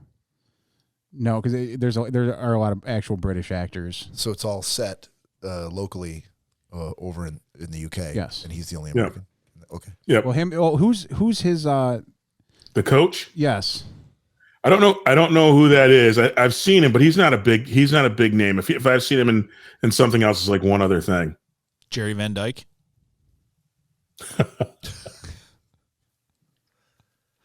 No. Coach reference. All right, sir. Who was coach, by the way? What was his name? Craig T. Nelson, Oh, was it? Yep. who's also the voice of No, Mr. so I Incredible. loved it. Brendan. Loved it. What's he been in? Don't know. He was in We're the Millers, Horrible Bosses 2. He does Horrible Bosses 2 is where I saw him. He does a lot of appearances with Key and Peele. Huh. I mean, yeah, his filmography is not too bad. All right, we're going to save that for after this. Okay. So I'm glad you liked it, Todd, or at least did. started liking it. Fantastic. Enjoyed it. Ken Lecinski. The dead don't die. Yeah, this is from, pull that mic closer to your face. Oh, yeah. The dead don't die. There you go. Or your mouth closer to the mic, either way. whichever Bring the suits two you. things closer Yeah. together, sir. You're a soft touch when it There comes we to go. a voice. Yeah. Move the house. Oh, God, don't. Please There don't. it is. Love the movie. Bill Murray's in it. Another zombie movie, but it's a comedy. Okay. The dead come back to life. Is that what zombies do? That's what they do. That's No shit. well. What can we glean for other than what we've understood from the title? Nothing, because he didn't Title watch says it. all. That's No, all? I did watch it. I did watch it. I mean, if you want to do a spoiler for your review, I totally support that. The one thing I would say bad about it was it just seemed pretty long. Long? Long. How long? How long was it? I think it was like a 2+ hours. Was it really? I think so. Yeah. Okay. But that I enjoyed it. okay. That was assigned to you by Mr. Greg T. Gumtown. Yes. Okay. Any response back to Greg? A thank you for the pick. Great or pick. Thank you. Okay. All right. So If you 2 thumbs up. if you stick around for the whole podcast, Mr. Gumtow will be here in person, All right. and you can give him the old "How's your father?" and let him know that you liked what he assigned you. maybe if you just did the second one of those 2 things, that'd be fine too. Great pick. All right. Cory Selesky. I had How I Met Your Mother, given to me by Daniel Finn. Yes. Oh, Wait. You love it now. So let me. At first, I wasn't too sure about it at first, and then I found out why I wasn't too sure about it. There's laugh tracks up the ass on this sitcom, all at the wrong times. Oh, it's a sitcom? Sure, you can call it. Yeah, it's basically a sitcom. Oh, I thought it was a movie. No, it's a. Okay. Well, so and then touching on that point, I'm like, oh, I'll at least get through 2-3 episodes. I didn't realize each season has 20 fucking episodes. But you don't have to watch more than 2 hours of it. I know, but after I got so far into it, I'm like, I need to finish this story. Even though there's laugh tracks, and Neil Patrick Harris's character is fucking terrible. Amazing. No, he's terrible. He's terrible. Bro code. Dude, he's not funny at all in that. How many Patricks and Harrises were in this show? Several. Niels Patrick Harris. His character is absolutely terrible in it. Not funny at all. Oh, dude, I just know He broke the bro code. I got a new movie recommendation for Cory since he hates Niels Patrick Harris so much. I feel like that's It's not that I hate him. Dan. That's what Squirrely Dan would have called him. He hates. I hate him in that show. I just don't think y'all likes Niels Patrick Harris's. So you're like, oh fuck, I got another 12 hours of this shit to go through. No, you didn't. He's saying No, because I need his to finish the credo story. is I must finish the season. Were you getting I finished 2 seasons. Were you getting the stink Okay. eye every time she passed you watching it? You better finish another. You only have yourself to blame if you actually watch. Yeah, two no. seasons. I have myself to blame for that. Okay. I mean, I watched the allotted amount, but now I'm vested in need He's to hooked. see.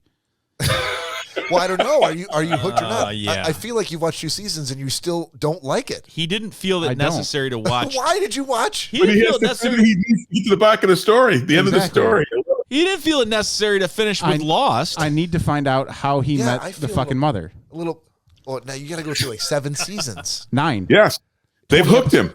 20 episodes long each season. You know Oh what? my I God. think at this point, if you really hate it that much, just skip to the fucking end and watch the last episode and call it good. You'll be hosed. Because I'm feeling a little. Lost. Yeah. Some of our picks, you're like, you didn't watch all of that shit. Oh, no, really? Things in the fucking woods? I don't know. Nope. I'm like, dude, but you said you kind of liked it. And here you are No, watching no, 2 seasons of no. a show that you really didn't like at all. No, because I know it's going to be a fucking goddamn dinosaur or something. And I'm not. No, if it's a fucking dinosaur, is it a dinosaur?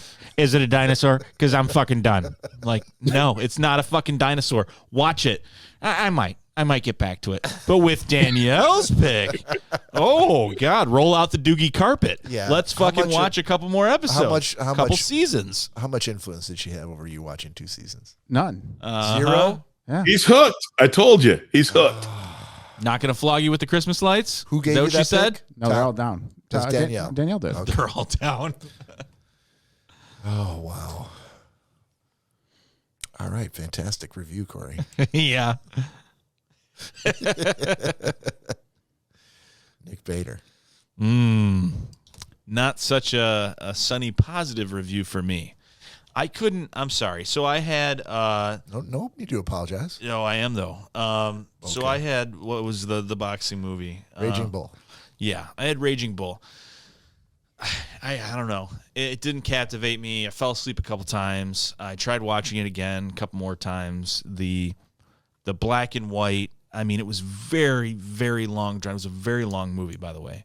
Yeah. I mean, it was almost pushing 3 hours? Almost. It was like 2.5 at least. I think it was probably just about as long as Goodfellas And it was the slowest starting movie ever.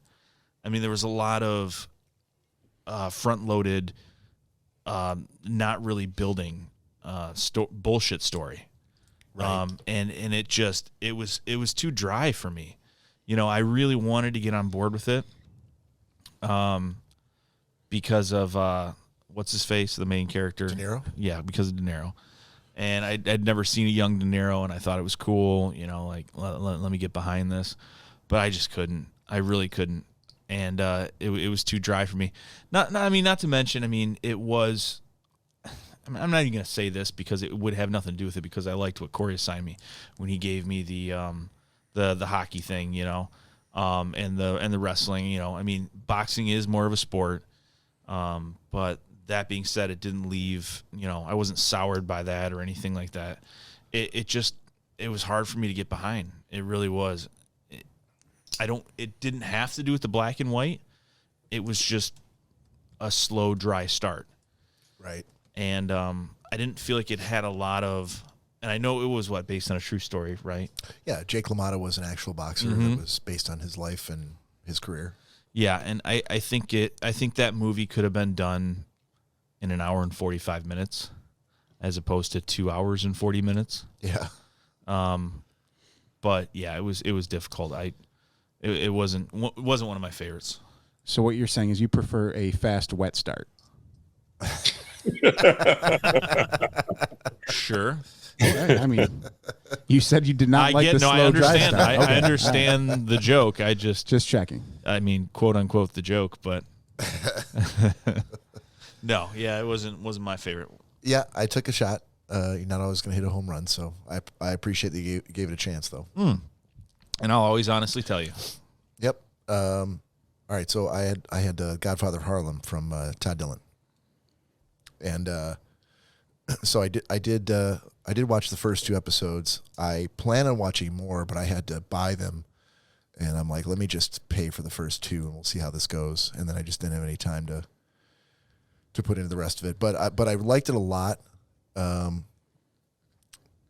a lot of people that I recognized in that series too. Essentially, it's I don't think it's spoilery to say, but we'll just say spoilers. Forrest Whitaker is a title character, and he's a guy in the 60s, right, Todd? Yep. I can't remember which particular year in the 60s, but he's released from prison and he comes back home. He's got a wife and a daughter and some other family members. And he did run Harlem. As far as, I mean, the title, The Godfather of Harlem, is pretty apropos. I don't know that they were necessarily doing drugs at that point, but they were certainly offering protection. And, he had a certain area of Harlem from like this street to that street that he was responsible for, and he got protection kickbacks from shop owners and other people in the neighborhood. And so him getting out of prison, like, things have changed, and he's got to find a way to get back what he had before, amid challenges from some of his new rivals in the neighborhood, namely the Italians. I thought it was all really well done. He's just a great fucking actor. You can't take your eyes off of him. It doesn't really matter what he's doing. And there was one scene, Todd, do you remember the scene where he came back to their apartment, and he was just talking with his wife, and it was dark, and she was asking him whether he was going to be committed to what he needed to do, and whether he, had the family in mind. And it was a long scene, and he just kind of almost broke down, but it was just really kind of a riveting performance, I thought, from him. Yeah, great throughout, and actually, it's very loosely based on like real people. Yes, yeah, and there were other characters like Malcolm X, who showed up, who were obviously real, based on real people, but folks playing those characters who did have maybe some loose relationships to the characters in the story, but Bumpy, the character that Forrest Whitaker played, was based on a real person. My only problem with the whole thing, Todd, was that the music that they used was not from the 60s. It really bothered me. It was. I thought it was a trick. The one cool thing, though, I agree with you 100%. The cool thing is there are a couple of groups of bands that I've seen in that show that I would never have heard of if it wasn't for that, and so I've started adding them to my playlist. Yeah, Quiet Riot, Whitesnake. Yeah, those. Figured. The Beatles. Yeah, I really like. There's tons of good blues and R&B music from the 60s. I get you. I thought it was an interesting gimmick. It was definitely a gimmick, but it didn't interest me at all. It threw off the. I ended up once I watched the whole first episode. I'm like, well, I feel like this is kind of how this is going to go. So I would just like all the scenes where they're whoa, slow walking through the neighborhood, and there was the music started. I'm like, nope. So you fast forwarded? Is that what you're I telling? did. I did. Because it was detracting from the story. I'm like, nothing's going on here other than walking down the street in slow motion to music that doesn't come from that time period. Is this what you told me, like when you said the movie you watched that I gave you, when you said it was too sad, and you're like, all the crying scenes I could do without because they're just telling us what we already know, and so I just fast forwarded through it.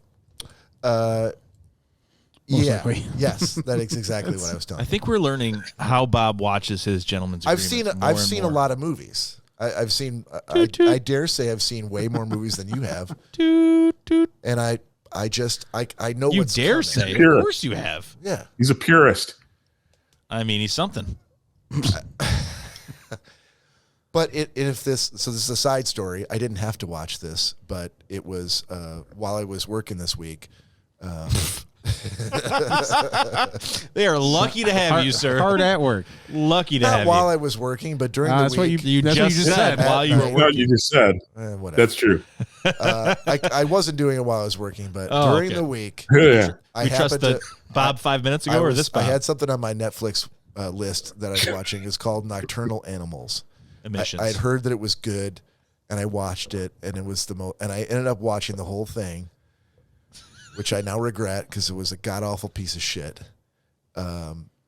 So there are times where I am a purist. I will watch it, but if there's a very predictable, like I see what they're doing here, and I don't agree, and it's making things worse, like the crying, or the music from 2020 played in the 60s. And I could see them slow walking down the street, and they're all supposed to look cool, and they've got this soundtrack, but nothing is happening. I will hit the 10-second skip. So let me get this straight. Yeah. So And again. the show Until they stop walking.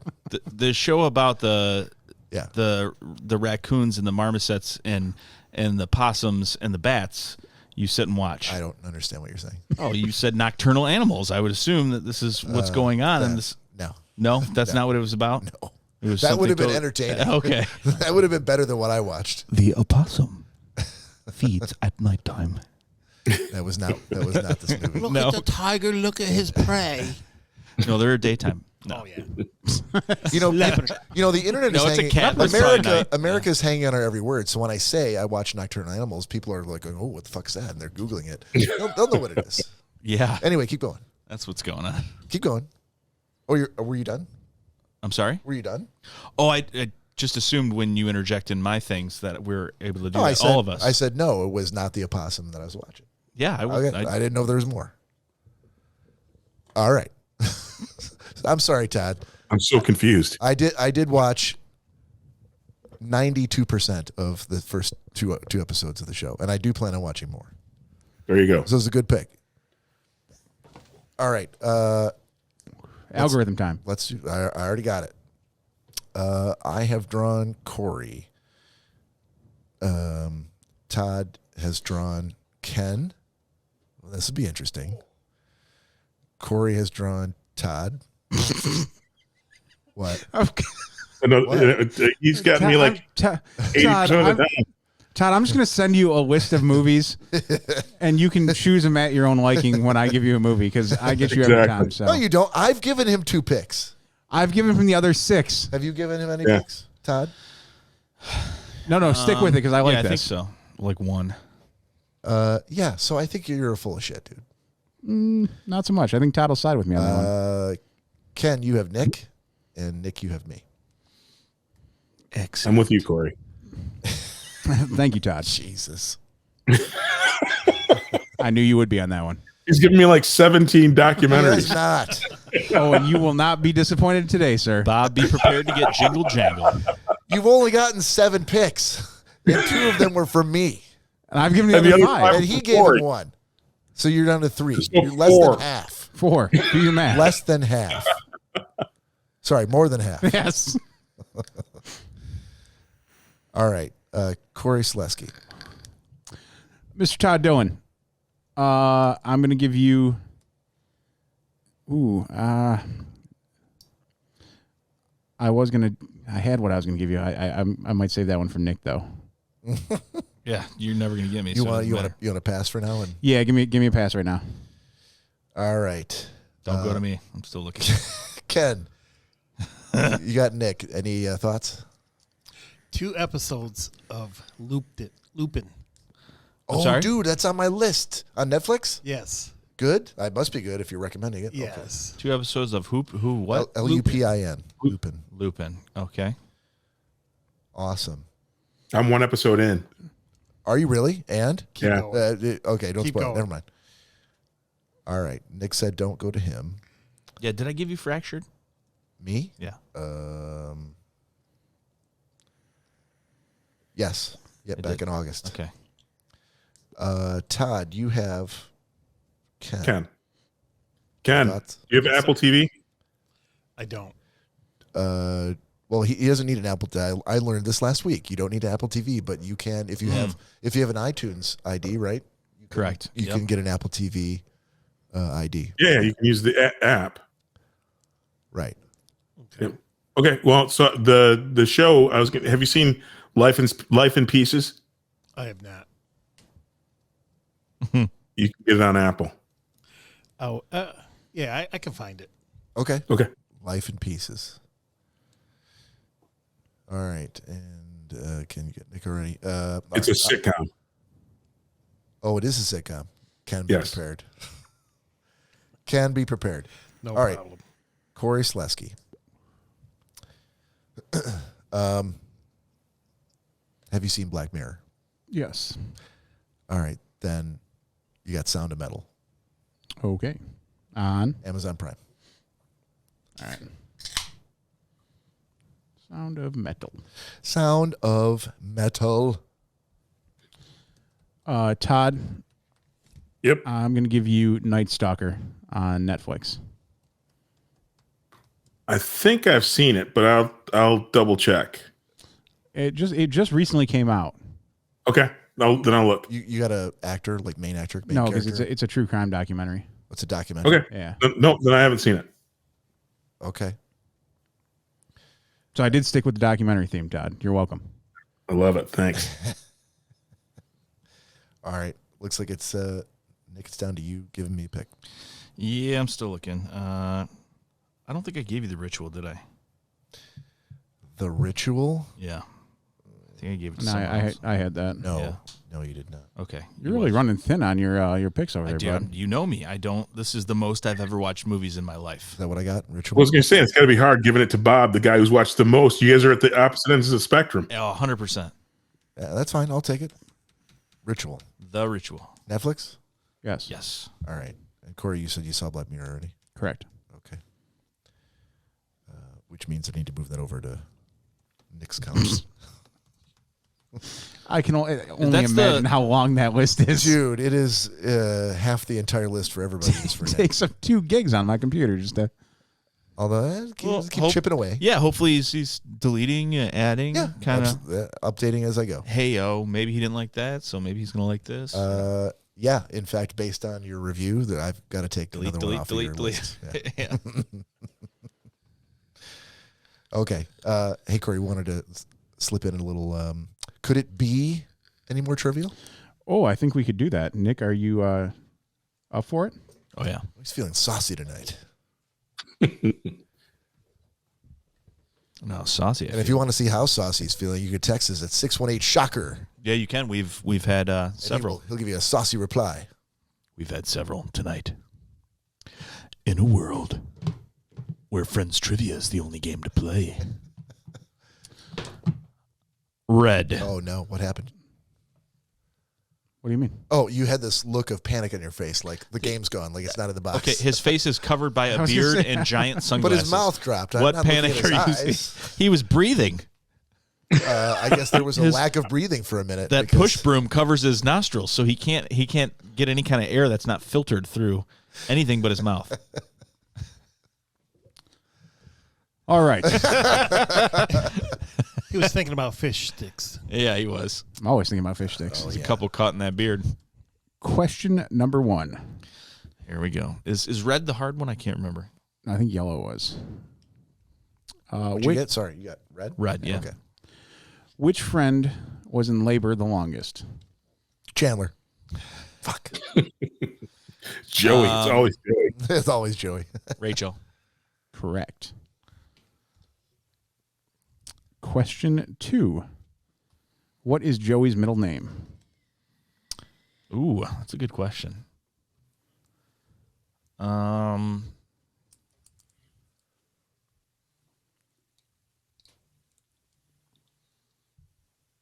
I have no idea. Joseph something Tribbiani. What the fuck was Well, this? that's Yeah, but I'm trying to, remind myself. It's got to be like Giuseppe or some stupid shit. I have no idea. I have no clue. Francis. Okay. Question number 3. Mm-hmm. What was Monica's nickname on her high school field hockey team? Big fat goalie. That was quick.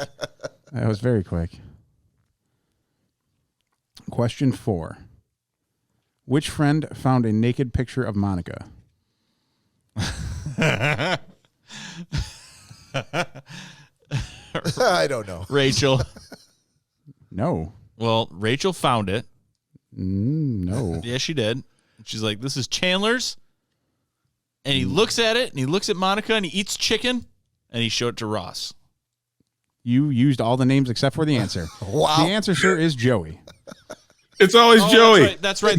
Because Joey Oh, man. Joey always Joey. found it, and Rachel walked in, and he was eating a bucket of chicken, and he was like, oh, look at this. And then Rachel saw him, and she ripped it out of his hands. So you're right. Absolutely. For the tiebreaker, question number 5. Tiebreaker. Yeah, there's no What do tiebreaker. you mean tiebreaker? You got one right. No, it's 2-2. Oh, yeah, that's right. Big fat goalie in the first one. Yeah. So the tiebreaker, if he wins or loses to the questions. Oh, okay. Sorry. Question 5. Besides Ross and Rachel, which other friend was married in Vegas? Besides Ross and Rachel, it was.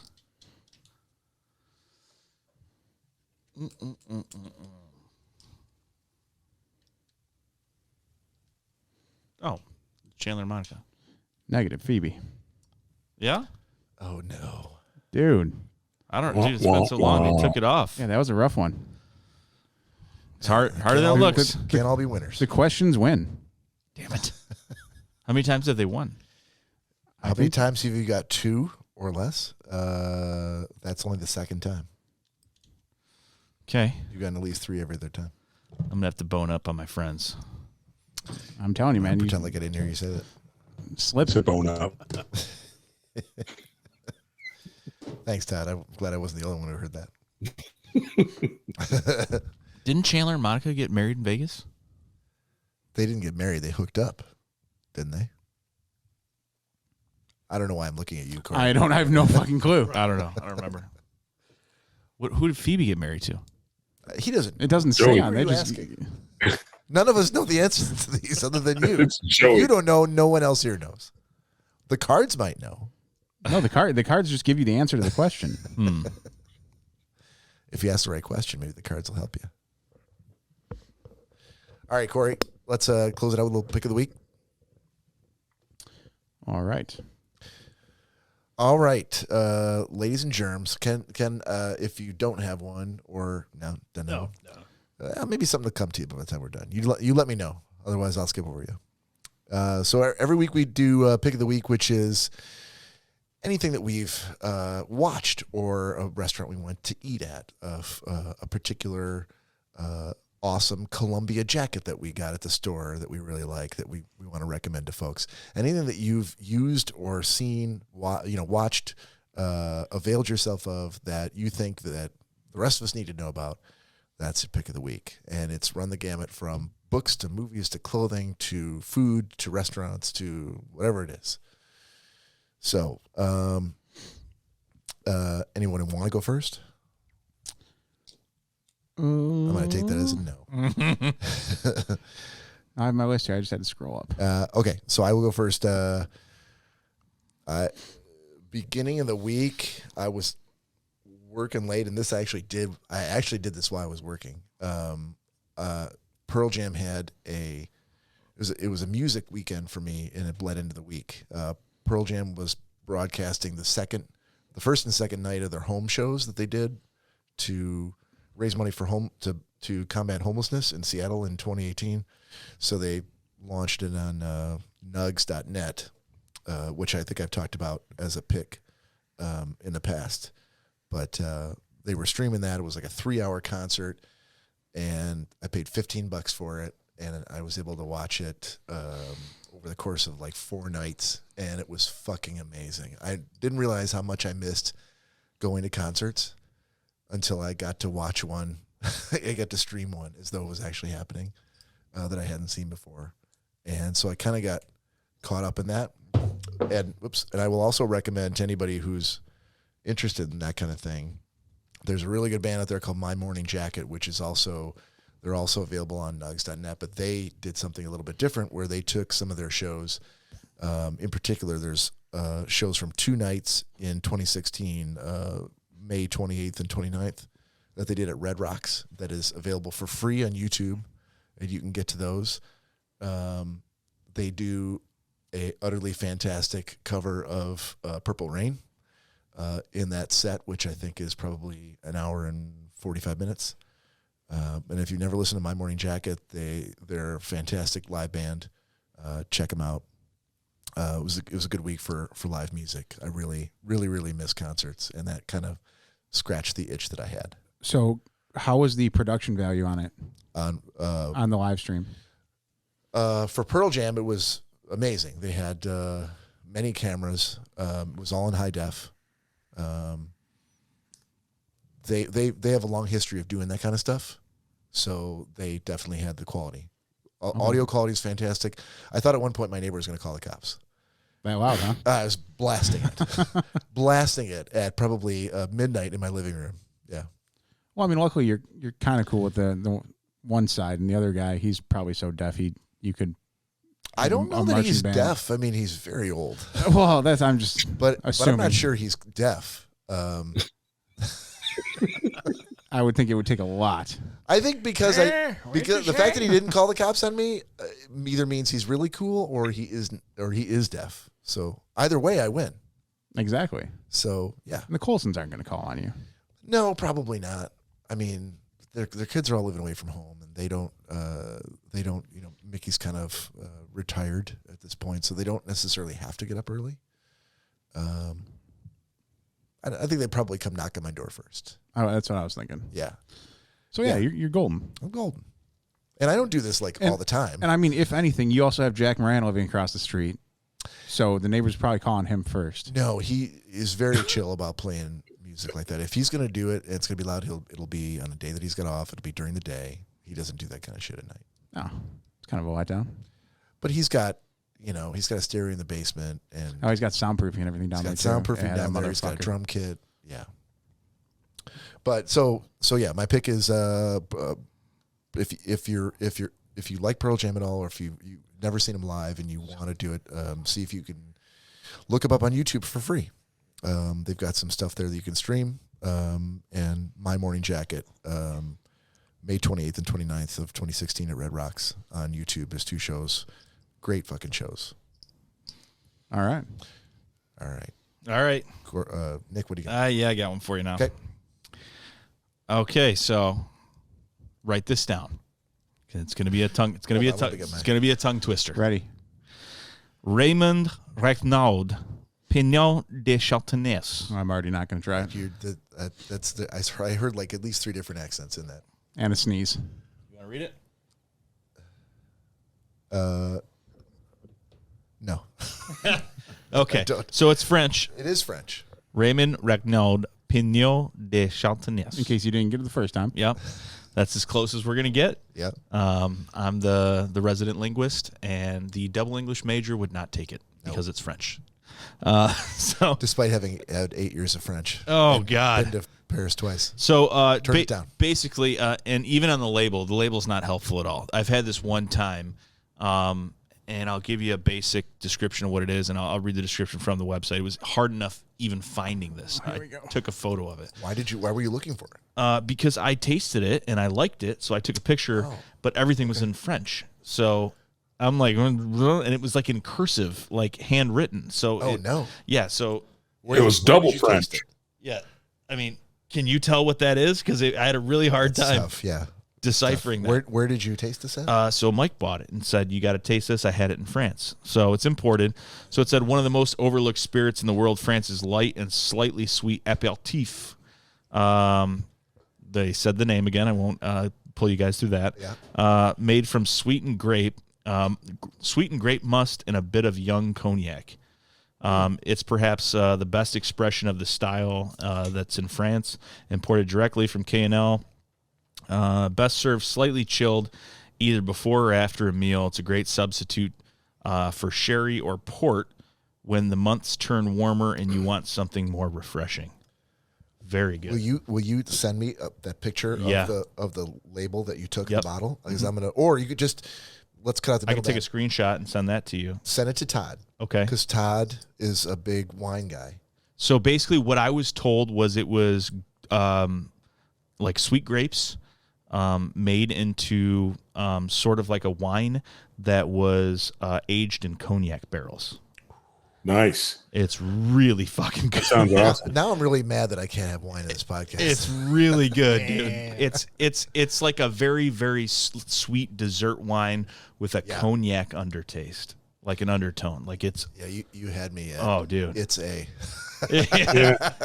So I'll put you and Todd text it to in me a and group. Todd. Yep. Yeah. Please. And I'll send it to you guys. Sounds good. Oh, fantastic. Todd, I imagine you're going to have that by next week's podcast. Oh, dude, do yourself a favor. It's delicious. I will try it. I was thinking of when you started talking about it, I was thinking like ice wines, but this is with the cognac added a whole new. It's very similar. It's very similar to an ice wine. Very similar, but the cognac it just throws you. Yeah. It just throws you for a loop. It's crazy. Outstanding. Todd, what do you got? I don't know if I'm pronouncing it right, but you can't butcher it as harder than any worse than what I just did. This is way easier than that. It's Andobil, Andobil. And the product that I actually bought that I think is super cool, and it was for the price, it was amazing. I wanted to get a phone tripod stand for like doing my TikToks and everything. And so for $31, this thing is it extends up to 61 inches tall. It's got a really, really nice case it comes with, and all the accessories are really well done. And all their phone accessories. Thanks, Nick. Just hit my phone. You got it, buddy. All their accessories for your phone are pretty darn awesome. Andobil. Can you get it? Where do you get it, on Amazon, or do you have to go to the on Andobil.com or on Amazon? Okay. Yep, I found them on Amazon, and I went to their website to register my product because it's like I said, $31, and this thing is phenomenal. How did you run across it? I was looking for something to do, filmed my TikTok 30-second sports takes with. Nice. That's awesome. I wasn't sure if sometimes I get in that same situation where I'm like, let me just do a Google search and see if there are reputable sites that rank these sorts of things. But sometimes you run across it on a search and you're like, that looks really good. Let me read the reviews, etc. Yep. And I thought, here's the thing. I mean, I thought for $30, I'm like, this should be good. It's awesome. This would be probably the only tripod I ever need. It's a lot of good picks tonight, Ken. You sure you want to get in on this action? All right. I got one. All right. Let's hear it. I bought a omelette maker off Amazon. Okay. What's her name? Stacy. Alexa. Right. Hopefully that's the most sexist thing I ever say. The in this Holstein podcast. Houseware Store. The what? Holstein. So it's Jewish. Houseware Store. Housewares store. Yeah. Okay. Off Amazon for $22.50. Okay. I actually caught it on sale for $20. Oh, you son of a bitch! Game in the system. What exactly is an omelet maker? Does it like? Do you just throw whole vegetables and whatnot into it? shake it up and Or you put the eggs in there, shell it off. Unfortunately, It's only what an omelet maker I does. wish, but unfortunately, I got to cut up the vegetables and stuff and toss them in there, and then you just pour the egg in there. So where does the maker part? So it's a pan. Well, It's a pan. You open it back up in 8 minutes, and it's all set for you. So, is it like a press, like Yeah, it's like a panini, waffle, like a panini press or a panini, a punani Panty press? press. panty press. waffle press. It's called an iron. It's just an iron. So you don't. So you Pretty don't. much. So you don't have to flip it though. so no, it you don't cooks- have to flip it. It's cooking the top and the bottom. See, looking Same at the time. picture over here. Yeah. So it cook. Yeah. Just from shoulder surfing Ken's pick. So it's really more of an omelet shaper. Yeah. Yeah. There's not a whole lot of making going on. It's saving you from flipping it. Is really what it's doing. I had envisioned this thing where you like put the whole eggs in, and you put the rest in, and you shake it up, and the shells fall through. That would be nice. I need to email them. Is it just the turn thing? Like the whole thing turns like a waffle iron kind of? No, it doesn't turn. It doesn't even turn. You have to flip it. No, you don't. It cooks the top and the bottom. Okay, all right. Oh, so it's like a panini press for an omelet. That's what he That- said. yeah, Yeah, while they were in the that's bathroom. Actually, you missed the.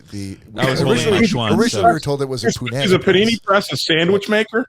Yes, a panini is a type of. Yes. Yeah. No.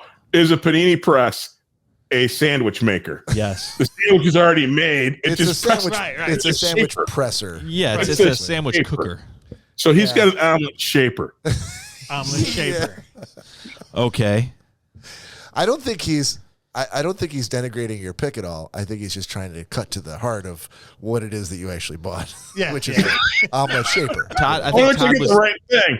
I got to get the right thing. 'Cause Todd was he had thinking me- of like one of those flippy arms, that just is attached to your kitchen Yeah, and they from- start doing from everything Miso for you. that we've been He talking was hoping about you them just for put everything for on top and it falls months. through and it cooks it. Yeah. Well, if we are recommending this to our audience, which if anybody is listening, they'd want to buy this, they should know what they're getting. So, Right. what's the brand name of this omelet shaper that you bought? Oh my goodness. He said it's Wolfstein. Holstein Holstein. Housewares. Holstein. Got it. Close enough. Wolfstein Punani. No. Holstein. Holstein Housewares. Holstein Housewares. Okay. It's actually not even for omelets at all. It's for steaming your ties. Makes a great omelet. Yes. Oh my God! I need this. Now I need this shot. Cheers. Cheers.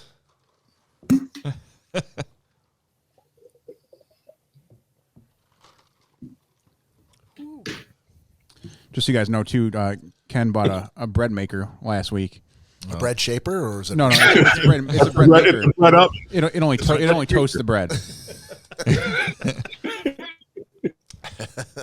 We call that a bread scorcher. That's- where I'm from. The brick maker. Yeah. But wait a minute. Even with bread makers, you just dump all the stuff in there and it actually does something to make bread. It does make the bread itself. I was Yeah. making a joke that you bought a Exactly. toaster. That's Todd.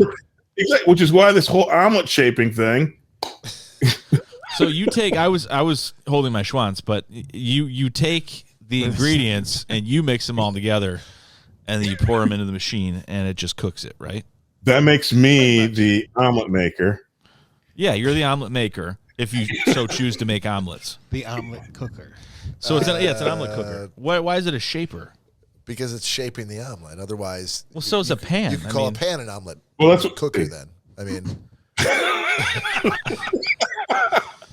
Great purchase. Could Ken. we put pancake batter in this? Would it make pancakes as well, or is it? Oh, sure that's it actually would. a fucking lovely question. I'm sure it would. So there you go. So it's The something shaper. that actually cooks omelets and other things very well. I hope that I think we went there. I said it was a pan before I said it was at the a shaper. Holstein Corporation went this well when he's like, okay, so I've got this. I thought it was Wolfgang Punani. No, No, you were holding your schwanz. That's Meanwhile, true. we were saying it was the Holstein Housewares Corporation that produced this omelet shaper. Ken, it sounds fantastic to me, buddy. I don't know. It's awesome. I'm sorry. I just want to make sure I'm getting the right thing. These guys and their highfalutin silver spoons in their mouths really want basically a French maid to be in their kitchen cooking omelets for them, and anything That less, would be fantastic. anything less, they're not going to purchase. Of course. Especially Todd's for like- $20 on Amazon. Coming soon on Amazon. Todd's like, do the eggs fall out of a tube and go down some sort of a conveyor from my fridge into this and make the omelet for me and then put it in my mouth? No? Okay, fuck you. Well, I mean, look at his toilet. So right. I have not seen his toilet. We saw Yes, pictures of yes, his you have. legs on the toilet, and that was enough for me. We saw the video. No, we didn't. We that did. was only one leg. No, I think that was a private session with Cory outside. Might have been. Careless Wow. Whispers was It's playing. called. You know, Todd's this like, I'm going to do a clothed dry run. Just so you guys know. Yep. Just you guys can. Yeah, the OnlyFans stream starts at 1 a.m. You can't tell right now, but my ass is warm. Why are my legs numb? Why can't we hear you over the microphone? Well, that's the ass dryer. The ass Oh, I dryer. can't. Yes. Do you have time for? I have a second one that's pretty cool. I tried today. I forgot. Yeah, episode. Corey, did you go on? I'll say I'll go ahead with my first one, Todd, if you don't mind. Let's do let Corey Sorry, do his just first start, one. Corey. Go ahead. I'm And then you'll fucking get Todd. afters. Why don't they have a shit? Why don't they have a shit sucker?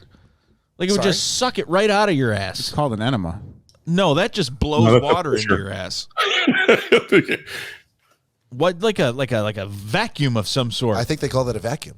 You also don't want a pink sock. No, I don't want to shit into a vacuum. Well, I think that's exactly what you're describing as a vacuum. But some toilet attachment with water and some I sanitary think you're things. talking about a wet dry vac then.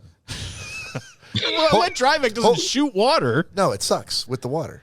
No, it can pick up Yeah, water that's- without yeah, leaking. You missed. It also picks up solid things. I mean, He's Okay, looking for not a- sure. well, next time I got to go, I'll get the wet dry vac out. And I'm just we'll test saying it out. that's what you're describing. With all, I don't know what else to tell dude, you. all the corrugation in that hose. I mean, it wouldn't be good, I'm I telling would, you, dude. I would recommend using someone else's wet dry vac. and especially the No need to fan fuck You're- up you're- your that wet. shoots the air out the other end. You're setting yourself up for a prolapse. Exactly. Exactly. Thanks, Corey. No, Todd. It's you and I both saw it coming. Apparently, these two yahoos didn't. Sage words. So, Todd, my pick. I think you might want to look into this one with all your rain gear. It is the Write in the Rain products. They make notebooks and pens and pencils and different writing utensils that all their products you can either have in water or while you're out in the rain trying to write a log. I have a question. Yeah. Oh, it writes underwater. How often are you writing underwater? You know, I mean, it could be at any point. No, but most people, that's a situation that most people never find themselves About 6 times a year. in. What are you doing? Why? How? Hey, why wait, are you wait, wait. writing in the I'm water? under the water writing. That's what Why I'm are doing. you- Remember the episode where Kramer was trying to write down Uma Thurman's phone number and it was raining? Who? Costanza? No, Kramer. No. Who's- Kramer? Was, Kramer was, was it? no. Oh yeah, no. it was Kramer. No, Kramer- Kramer wrote down Uma Thurman's number and then gave the suit to Banya, and then Banya spilled the Super Uba lotion on it, and the lotion, which was called Uba, messed up Uma's phone number, and he couldn't read it anymore, and it went through the dry cleaner or whatever. They wasn't writing in the rain. No, Well, never this mind. paper would also eliminate that. You can wash it and everything. It's still going to come out. This Crystal paper clear. That would would- eliminate that problem. That would be a better pitch than it can write underwater. I've never been swimming and thought, hey, I don't want to take my hands out of the water. There's a fish 5 feet down that I want to document, so let me swim back down You there. could. No, but what if we went to a Schwitz and you wanted to meet somebody at a Schwitz? There you go. Exactly. Underwater? Oh, your hands are underwater. Okay. Well, not at first, but at the end. At the end, they are. Okay, can I just ask yeah. why, Todd, why are you so wanting to be waterproof? No. This is Corey's pick. I know, but Oh, yeah. but he said he was to echo Todd's sentiment of you like to the rainproofing. Yeah, he's like, he likes the water Well, gear and all because that. he I live in the Pacific Northwest. his last couple picks were Columbia. He's the an Rain R. Gear. Kelly fan. Yeah, Okay. Exactly. And yeah. So he said, "Oh, while you're in the rain wearing your rain gear, here's this thing that'll help you write. They make while you're notebook standing and around in the rain." pads of paper, Exactly. different size notebooks, but they also make awesome pens that are pressurized Right upside down. They right upside down. They won't freeze.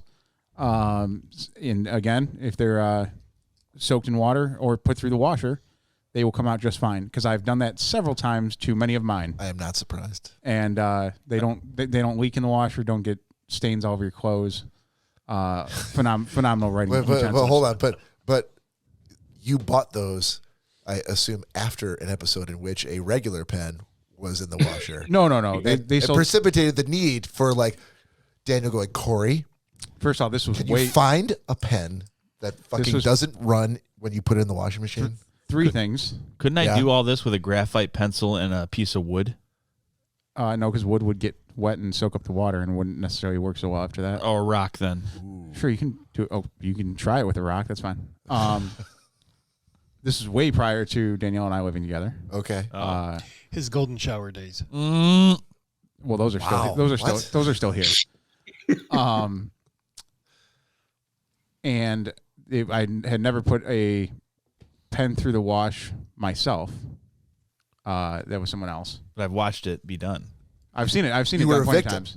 Were you a victim? Yes. Okay, and you're like, as God is my witness, I will find a pen, and I will evangelize this to the world, so that this will never happen to a living soul again. I don't think I was necessarily thinking that at the time, but sure, we can go with that. I mean, that's how I'm going to go to sleep tonight. You thought when other people do my laundry, I don't want to empty my pockets ever. But that's when I have people do my laundry, I don't want to have to. I don't want to have to be I've guilted into emptying my pockets too. I've been doing my own laundry. But this at the time, this was probably it had nothing to do with that because at the time I wouldn't have cared. I'm like, oh, you can just get the stain out. But were you doing your laundry at the time? No, but that wasn't the drive. That wasn't the driving force behind it. Okay, the driving force. It was one now of the that factors. I have to do my own laundry. No Okay, stains. so of the selling points for this pen and paper are, it's not water soluble, writes upside down, writes in zero gravity. And then Doesn't and freeze. you can it doesn't freeze. You can toss it in the wash on accident. It's not going to blow up on you and mess up all your clothes. Okay, Not going to lose Uma Thurman's number. And you're not Uma. on top of all that, not going to lose any information. It's all going to be nice and solid right there in your notebook. When we're snorkeling on our kayaking trip, and you're pointing to me underwater, which this has actually happened. I'll write you a message. This has actually happened, and we saw a fish that just sat and stared us down. I think it was a large bluegill.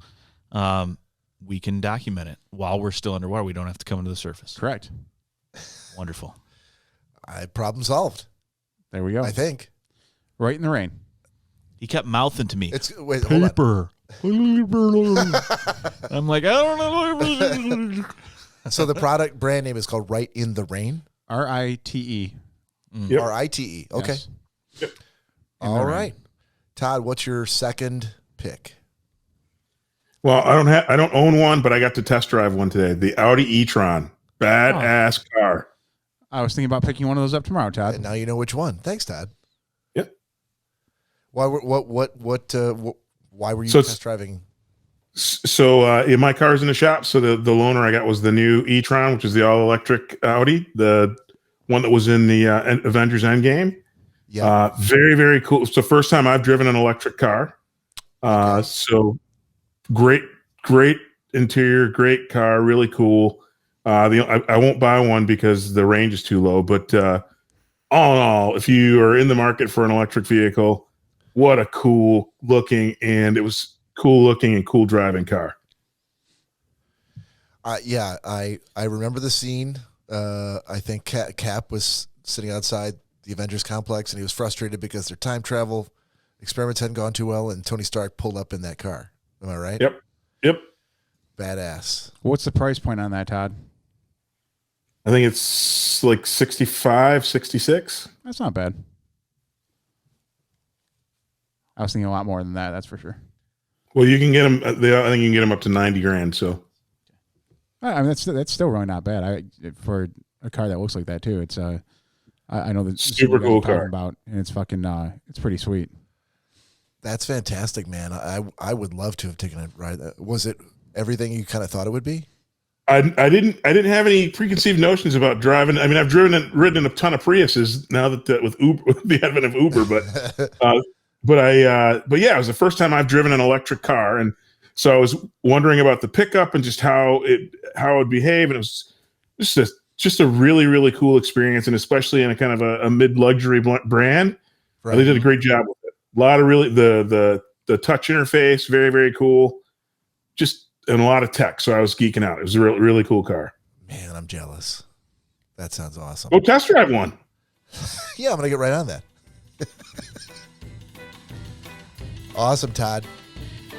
All right, well, everybody, we're going to sign off. That is the end of episode 113 for Schnozzcast. Thank you very much for joining. See us next weekend at this time. This is Bob saying good night. Nick? Everyone have a good night. It was good to see everyone and hear everyone. Cory Lecinski. Have a good night. See you guys on the next one. Ken? Good night, everybody. Todd Dillon. Good night, all. Thanks for joining, Todd.